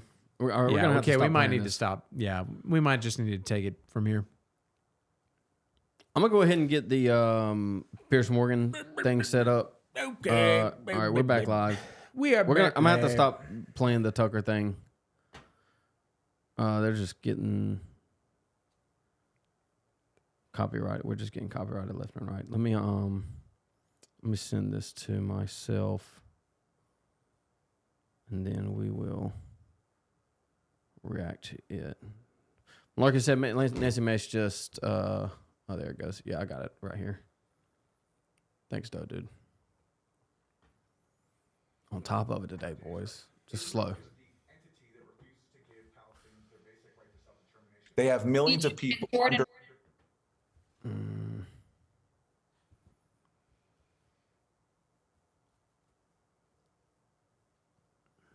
Was she joined midstream, mid conversation? A barbaric occupation, and they never committed genocide, which Israel is currently doing in Gaza. Okay, Look up the let's take a. I want to take a short break. Keep the panel just to listen to this interview I'm about to do with the Republican Congresswoman Nancy Mace, who posted yesterday that President Trump is right. Terrorists should never have nukes. Well, welcome to you. Thanks for coming back on Uncensored. Pretty unequivocal there. Terrorists shouldn't have nukes. Trump is right. Do you think he's right if he now gets involved directly in this war and commits American forces? Well, I think it depends on what you mean by directly. I mean, if that means taking out the Ayatollah, if that means taking out their nuclear sites with a 30,000-pound bunker buster delivered by a B-2, I'm okay with that. What Israel is doing right now is making the world much safer for everybody. And by the way, Israel is also supported by many of the Gulf states who don't want. They're making the world safer, Josh. It's all about safety. It's just safety. Right. Safety for Americans, safety for the world. Israel's making everybody safer, so therefore we need to support Israel, and supporting Israel is America first. So I wonder, would she say, did Israel make for anyone above the 5th floor of the World Trade Center safer? Oh, for sure they did. Oh, of course. Yeah. It's so exhausting, dude. She did come out the other day, yesterday on Twitter, and posted some retarded picture of her like walking in high heels or something, and said, maybe I'll do it myself in respect to running for governor. It's like, dude. Like Thanos, like, fine, I'll do it myself. Crazy terrorists armed with nuclear weapons. The argument, as you know, against what you've just said is that I remember people saying exactly the same kind of thing before the Iraq war, the Afghanistan war. It was being done because it would make the world a safer place. Nobody can really look at what happened in Iraq or Afghanistan. I think it made the world safer at all. Why are you confident that it would with Iran?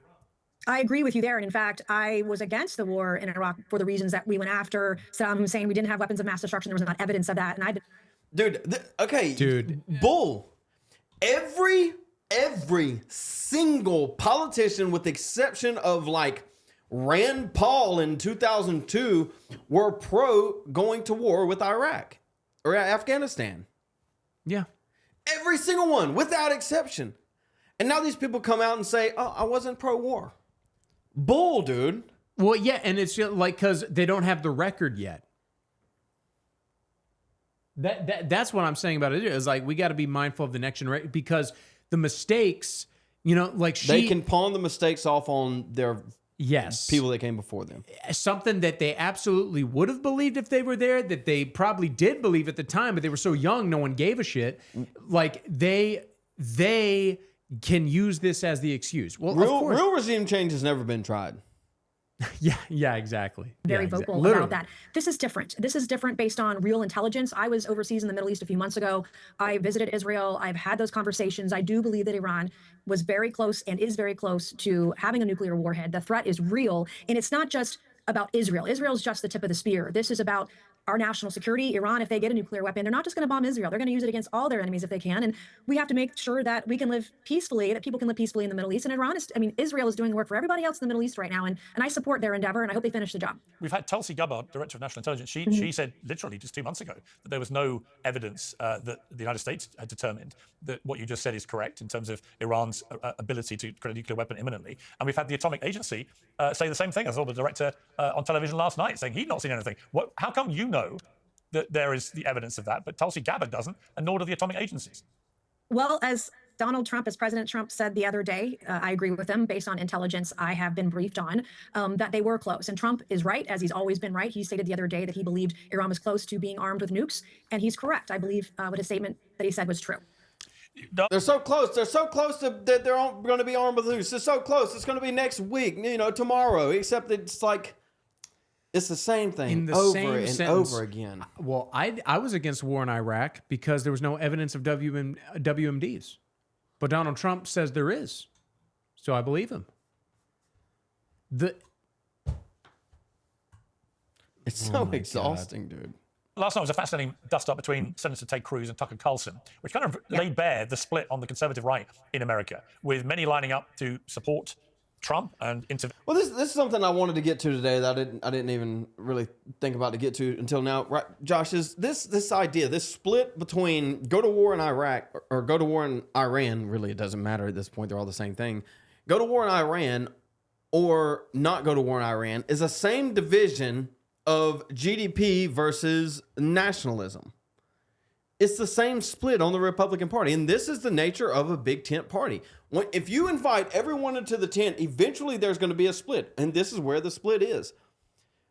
The split is largely age.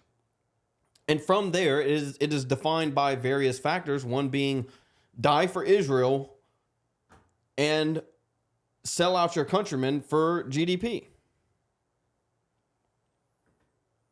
I don't know if you've seen this, but they just passed a bill to basically sell off like 5 million acres of American land. Did you see that? 2. Highest bidder. I'll pull that up in a second too. I thought Nicolas Cage was a piss. That Pierce Morgan needs to go. Dude, I like Nicolas Cage, man. I don't know what y'all talking about. Jim says, who remembers the Sack Sprat stickers? Can we get ones that say Mace Mace? One thing I thought was good was I don't know your opinions on Russell Fry. I don't mind Russell Fry personally. I mean he's bought out to some extent by AIPAC like everybody has. I mean Ted Cruz can downplay it all he wants, but yeah, I don't have any strong. It was negative he was or running positive against opinions. He was running against Tom Rice, and it was like Fry Rice. You get it? Yeah. I thought that was clever. That's good. I remember in high school 20 years ago talking about Iran getting a nuke, and the concern was we would be drafted soon to fight Iran. Yeah, we went over that timeline earlier of like even back in like 1992 they were saying that they're only a couple years away from getting a nuke. I mean, it's been 33 years. Give it up, dude. We don't have to fight a war literally on the other side of the world indefinitely. I mean, these are the forever wars that we voted for Trump to not fight. No more wars. Pretty straightforward to me, Josh. I agree. And many saying this will be a total betrayal of everything that people voted for when they voted for Donald Trump last November. How do you explain that the conservative right is so divided over this?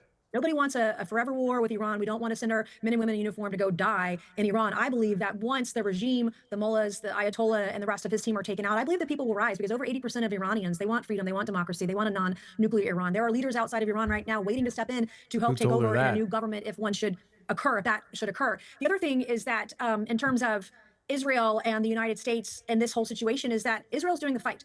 And while they're fighting, if we are supporting them with some air support or radar or whatever, that's not the same thing as a war with Iran or troops on the ground. If we supply them with a missile that can... It's the same thing they said with Ukraine for the last 5 years or however long they've been fighting. Do we give them $200 billion, but we're not fighting the war, Josh? But also we need to worry about our national debt. But also here's $200 billion. But also the greatest threat is our national debt. But also it's Iran too. Mm-hmm. And our national debt. You know, it was kind of funny because I was actually off last Friday. So, you know, Iran invaded on Thursday, or our Thursday for us. And I was a little shocked listening to Wake Up Carolina and hearing a lot of the people's take then, which was that it was like they were like shocked that Israel did this. But since then, either the same people haven't been calling in or like, because now the callers are starting to aren't regulars. They're like Joe Schmoes who just listen that have to weigh in and basically say the typical conservative boomer take on Iran, which is they're evil. Literally people are saying that, like, well, they're evil bastards, and we know that because they told me. We gotta kill them.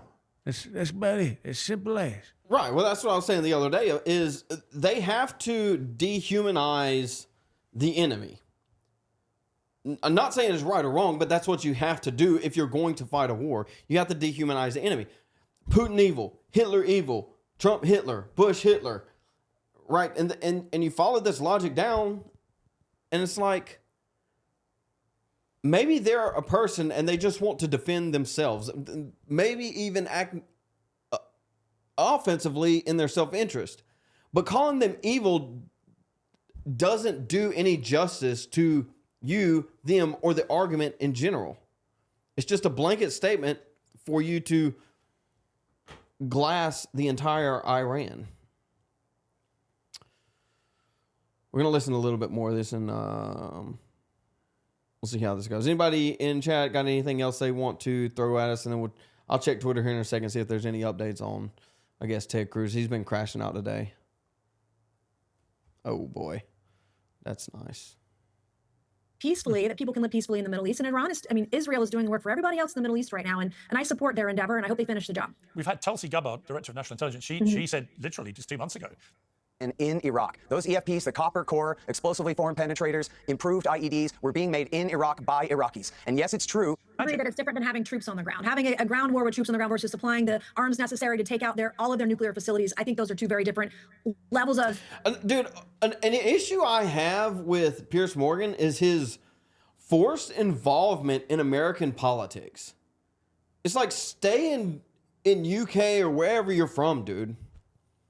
Well, yeah, because no one cares. Nobody cares about the UK. He's got, people talk about American politics because it matters. Because it matters. Really, it's all that matters on a global scale. Mr. Jefferson said the head of the IAEA, on the basis of our own evaluations, we came to the conclusion that we could not affirm that there is any systematic effort in Iran to manufacture a nuclear weapon today, right? It's the 18th? Yes. Mm-hmm. I don't know what IAEA is. It seems important. Sounds important. It sounds important to you, Josh? I can't remember the acronym, I think but I've heard it before. I've heard that report, which is basically they said, what I heard was that they said there was the soonest Iran could get a nuke was 3 years.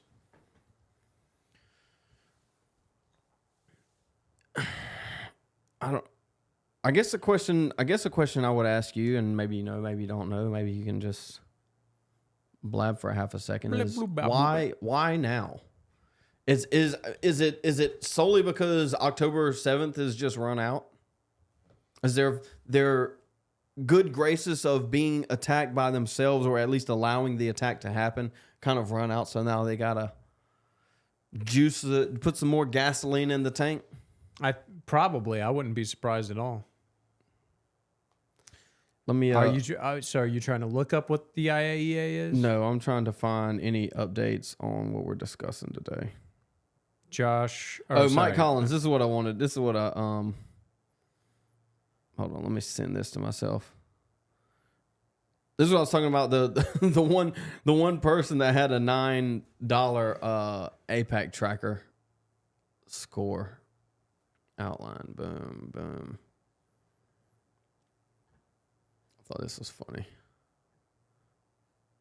Mike Collins. Dude, imagine selling out for $9.44. When you got people like Ted Cruz selling out for north of almost $2 million. I almost wonder if he went to them and was like, I want y'all to support me so bad. And they were like, and he was like, just give me something so I can say, And like, so I can say funded by Israel, funded by APAC. There's $9.44.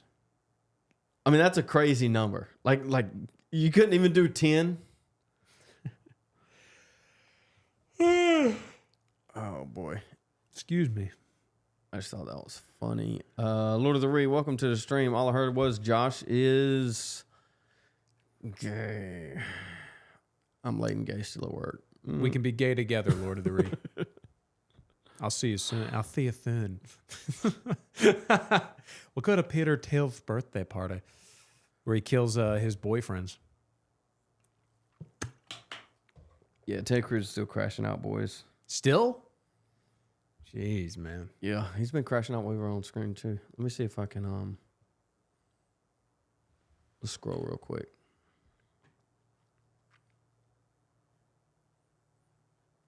Hopefully, I'm gonna scroll Twitter, boys. There you go. Tucker falsely and repeatedly said Iran is not trying to kill Trump. Here's President Trump saying the opposite. You guys for taking out Soleimani. Well, they haven't done that, and that would be a terrible thing for them to do. Not because of me. If they did that, they would be obliterated. That'd be the end. I've left instructions. If they do it, they get obliterated. There won't be anything left. And they shouldn't be able to do it. And Biden should have said that, but he never did. I don't know why. Lack of intelligence, perhaps. But he never said it. If that happens to a leader or close to a leader, frankly, if you had other people involved also, you would call for total obliteration of a state that did it. That would include Iran. So I'm signing. It's Iran. I mean, that's not what he said. Yeah, he's reacting to all the lies. I mean, like they were basically speculating that. He goes, "What if they killed you?" Yeah, and he's like, "Well, I nuke them." It's like he didn't say that that's what happened. He did not say. All right, Cruz has been on an absolute crash out. Let's just scroll his feed for a second. Retweeting a clip. Tucker Carlson says, "If Iran tried to assassinate Trump, we should be at war with them immediately." I'm not going to say at war with them, but I would say in some kind of posturing to actively prevent it. We know for a fact that they tried to assassinate him and then bragged about it. Did he clip it on the back end? Stop what we're doing. Didn't. He's just making claims. Finally, someone with real power calls out Tucker Carlson straight to his face over his thinly veiled anti-Semitism. The obsession. You retweeted it. You said you weren't calling him an anti-Semite in the interview, and then now you admit to it. By eating fish burger. With Israel, when we're talking about foreign countries, it's hardly an obsession. You're not talking about Chinese. You're not talking about Japanese. You're not talking about the Brits. You're not talking about the French. The question: what about the Jews? What about the Jews? Oh, I'm an anti-Semite now. Senator, you're asking the question, Tucker. You're asking, why are the Jews controlling our foreign policy? Senator, that's what you just asked. So he admits to lying. He said, "I'm not calling you an anti-Semite," And then he retweets somebody saying that he's calling him an anti-Semite. It's like, are you or are you not, Mr. Cruz? Lies on lies on lies. Senate Republicans. Wow. Bold. Ted Cruz is right. Republicans back Israel because it is in our interest to support an ally against our common enemy. I don't disagree with this. I mean, it would be in my interest to pad my pockets too. Iran has killed many Americans. Iran tried to assassinate POTUS. Iran was racing towards a nuclear bomb. Iran is America's enemy too.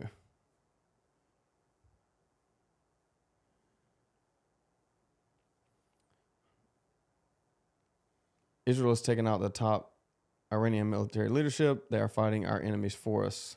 That makes America much safer, but Tucker Carlson prefers to demonize it. I disagree. Destabilizing Iran does not make America safer. Right. But again, they take this idea of war with Iran makes America safer. Making America safer is America first. Therefore, I'm America first, and let's fund Israel. That's the line they're taking.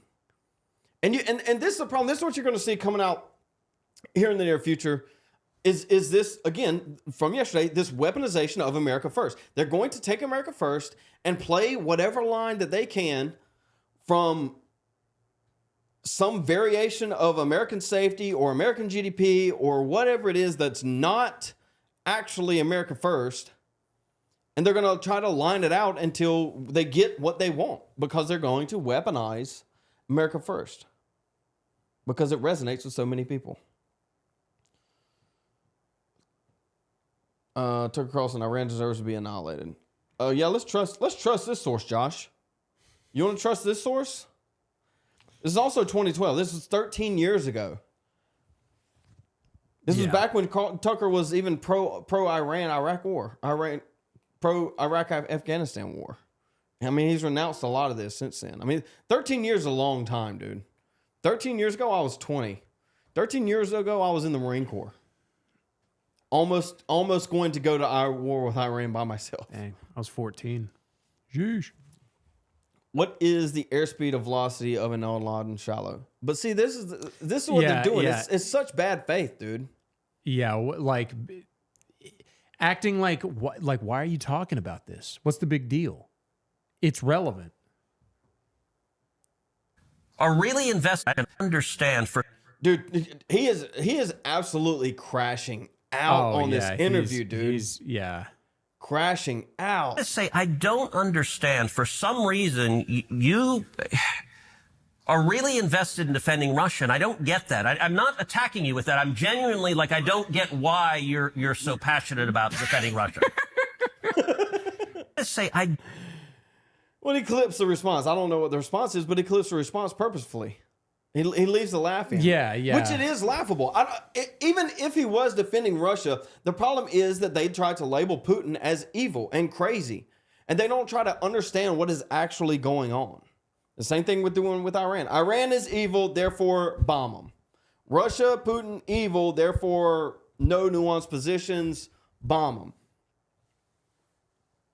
They try to blanket statement everything.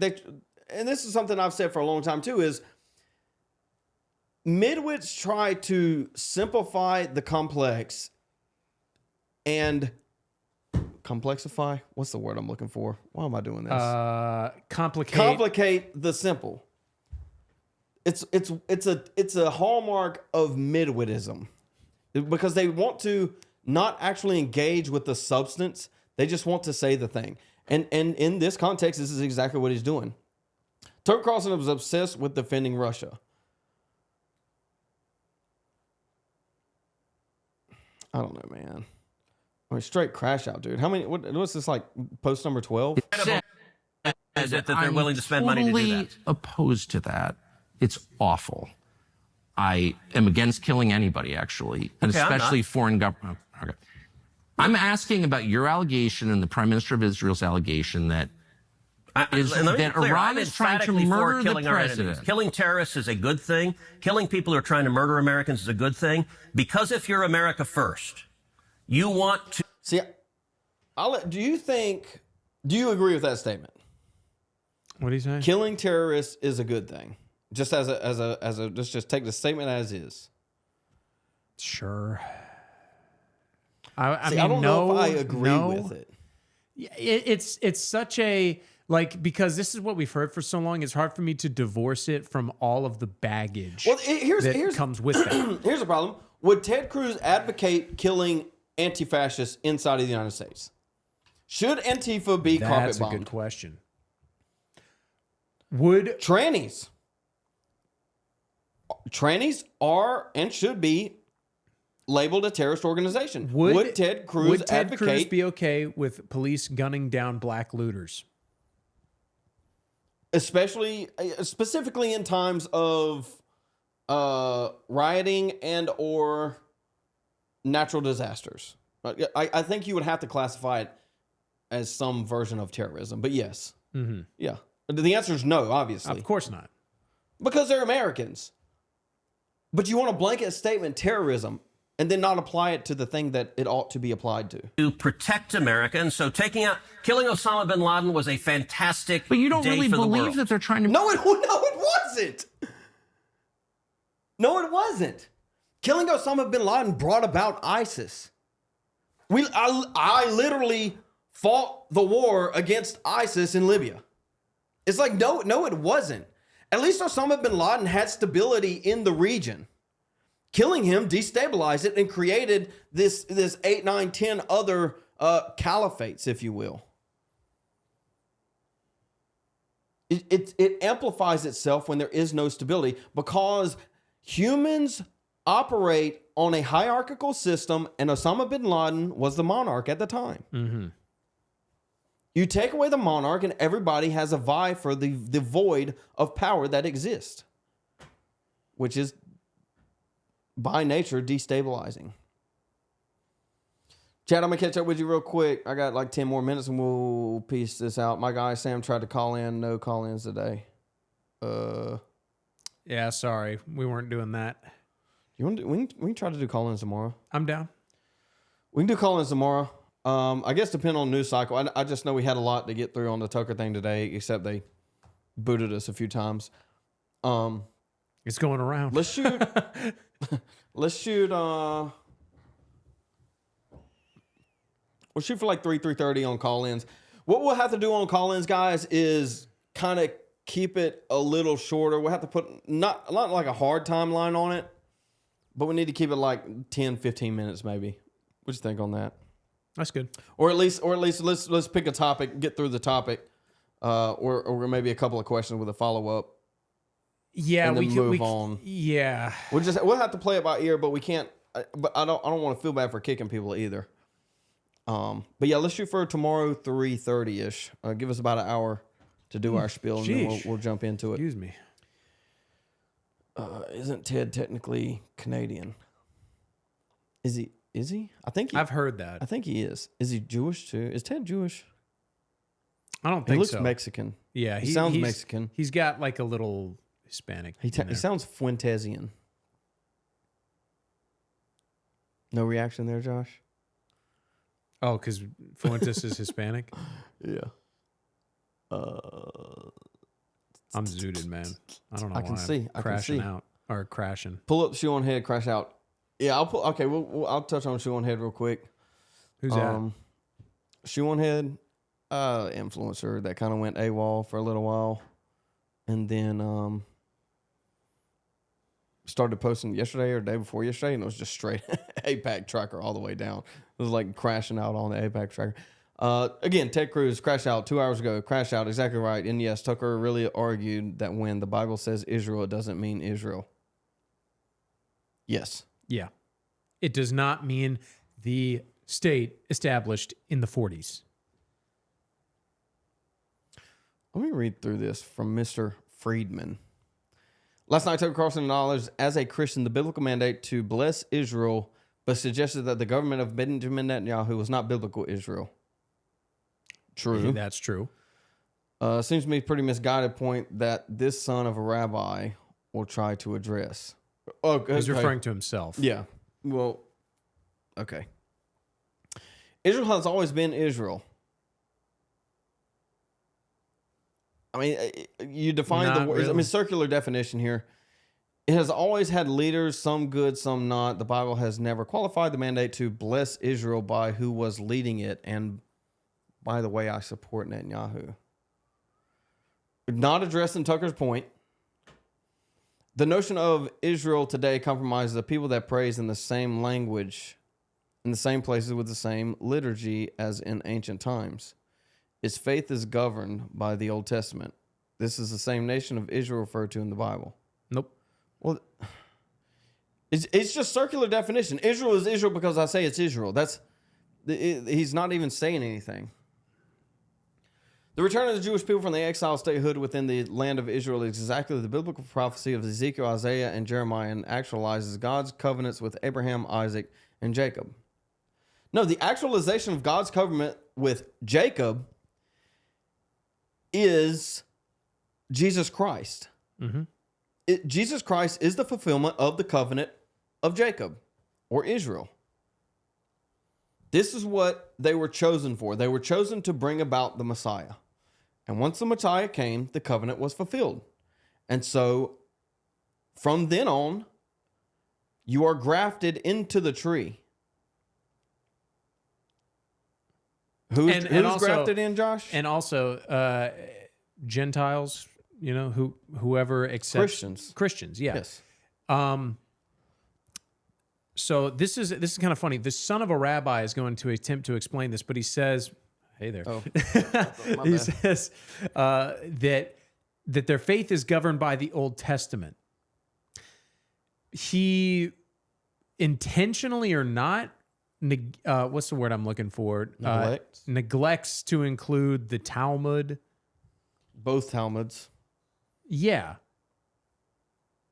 I mean, like, let's be honest, like modern day Orthodox Judaism, and this is what I was saying yesterday after you left, it is almost completely indistinguishable from the Old Testament, other than they went from animal to human sacrifice. Yeah, I mean, my favorite part about this is a rabbi telling me what Christianity like what a is. Christian is supposed to believe. What's the Sam Hyde clip? I'm not going to let an Indian tell me what an American is. I'm not going to let a Jew tell me what a Christian is. Yeah. Like he goes, when a foreigner starts coming in and throwing definitions at you and you got to look shit up, you're getting called a slur. You're getting called a slur. Yeah. But I was going to say it. YouTube's already stopped us a couple of times. I can't do it. Have you looked into how nuclear acquired their nuclear weapon? Oh, Israel? Yeah. Well, they stole it. Yeah. Oh, yeah. They stole it from the U.S., just like everything else. Shoe on head is cute.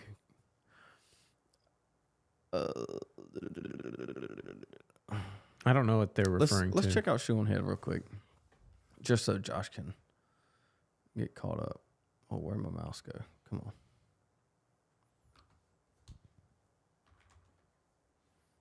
Not what I wanted to type, boys. Shoe. Okay. Let's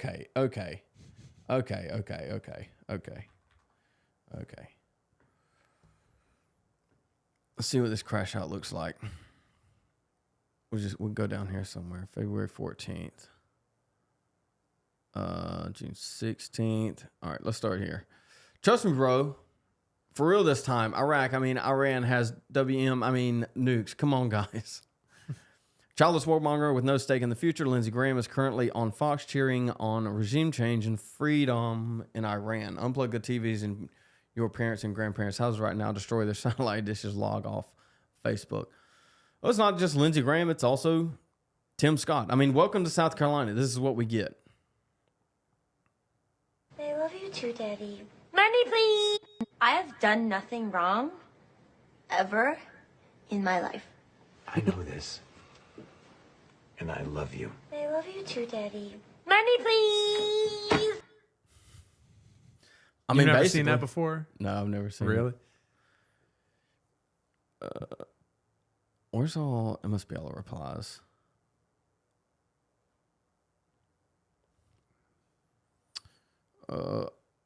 I'm glad they got on this topic because people usually focus on the APAC funding. Ted Cruz takes it's close to 1.9, but some of these guys really just bless do the this government for free for the love of the game. Just a bunch of cool dudes in our own government believing modern Israel is the one in the Bible, and we all got to go kill and die for it. Of Israel? Those who bless Israel is what it says. It doesn't say the government of it, says the nation. Well, of Israel. here's the thing too.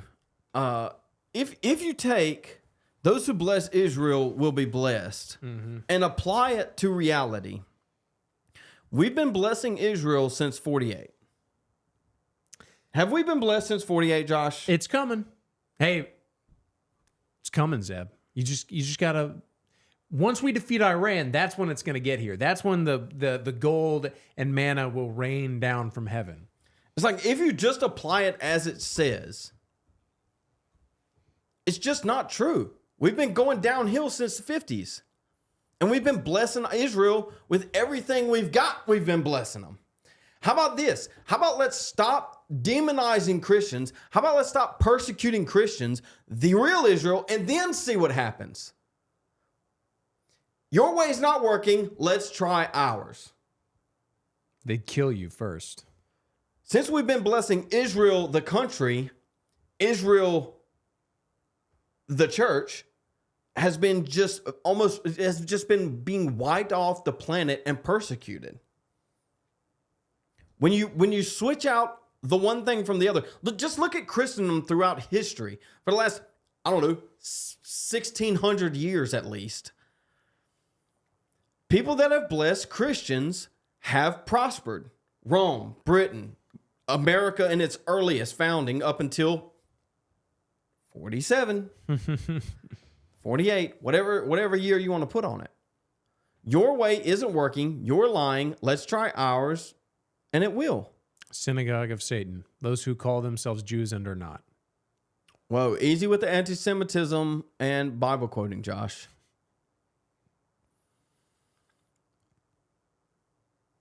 Yeah, it was like this is another one that he posted talking about it's making fun of the population question. What is the population of the Death Star? It's like, dude, when you just label something evil, it's easy. It just makes it easy. And that's all these people want. They want to go to war, and to go to war, they want the easiest way there, and the easiest way there is say, evil. Yo, Israel's just like that Rebel Alliance. Darth Vader is Iran. Spider-Man is my dad. Batman is my wife's boyfriend. Negotiations. I seriously think I'm going to answer that question. Yeah, I mean, I don't know, man. It's exhausting. Chat, let's follow up. Laughing Dog, sorry I'm late. Had to work. My taxes got to go to the Jews.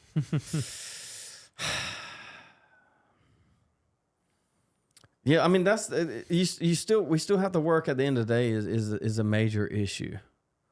I mean, I think when it's all said and done, you end up collecting like 35% of your paycheck. When it goes from income tax, federal, state, property tax, sales tax, whatever else. When it's all said and done, you get like 35% of what you make. It's insane numbers. And here's the thing, and I've said this before on Wake Up Carolina, I would be okay with that if it were going to things that mattered. Sure. I would be okay with it. When you say things that matter, I would be okay with it if it was essentially a reinvestment. But it's not a reinvestment. It's a leaking. It's a spending outside of this bubble that is America. Right. Absolutely. Chad, I want to thank you for listening to us while you're at work. I don't know if we do our best. We sound good or we sound bad or we do what we can, man. We just try Jim to catch said you up we had on really what's good going on. audio quality. Did he? Well, Jim, I got a seat for you right here, brother. I'll move. If you're feeling brave, join us. Fixed it. Ted Cruz. In Minecraft though. Yeah, Jim, right here. At Come your on seat, dude. down. You don't have to dox yourself though. Mr. Jefferson, have you looked into? Okay, we caught up on that. All right, boys. I think we're gonna call it for today. It's 5 o'clock. We're gonna be here live tomorrow, 2:30 sharp. 3:30. We're gonna start looking at Zoom in calls. If anybody wants to Zoom in, you can Zoom in without your face too. That's fine too. We'll pull we'll put you right smack dab in the middle. I got two of me on screen. We're getting some good numbers. I need you, Ted. Yeah, I think X helped. We appreciate you guys watching the show. We got some fun projects we're working on in the future. It's gonna be good.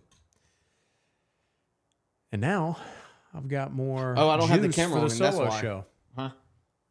I've got more juice in the tank for the solo show. Yeah, Josh's Saturday show got canceled. Boys. Real quick, just guess. Throw an idea out there. Why did Josh's show get canceled? Yeah.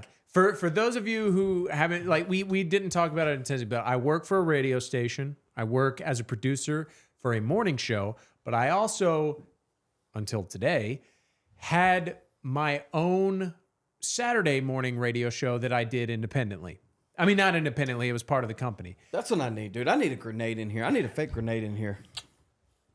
Guess what topic got me in trouble? No, don't. And I'm bad on this show. You should have heard me on that. I was like playing it as close to the vest as I possibly could. Literally, I don't know if I should. In case they're listening, I might get in trouble. But what was told was, I said. Well, you don't have. What are they going to do? Take away your show? yeah, fair point. But basically, what was said on my Saturday show that got me in trouble was I said what was happening in Gaza was a genocide. And they go, you didn't even mention what Hamas did. That's what got the Joshua Vandernoord show taken off the air. So, it is what it is, brother. It is what it is. Coming to a Zeb Boykin or Joshua Vandernoord show, Joshua Vandernoord YouTube channel near you. Yeah, we're gonna try to get Josh. I gotta start making a little bit of money. Y'all gotta start super. No, I'm just kidding. Lord of the Ree, you wrong camera. You are the blood of this show. Keeping us alive. There's gonna be a track Lord of the Ree where it's gonna be like $32 taken by Josh and Zeb Boykin from Lord of the Ree. Gunnar, welcome to the show. It is over. Thank you for joining, though. If y'all don't mind, if anybody's in here, give it a like if you can. We're gonna probably clip it out. I put up a clip earlier today too on the channel, so if you can check that out. Follow me on X. Follow me on Rumble. I am on Rumble. I'm gonna get that live going here pretty soon. Figure out what's wrong. It should be live today, but it's not. And I'm gonna figure out how to figure that out. I'm figure out how to figure that out, Josh. Fix problems. That's what we do, ladies and gentlemen. Catch you tomorrow. We'll have Zoom call-ins then also. So kind of looking forward to that. I'm sure something will develop this evening. Adios.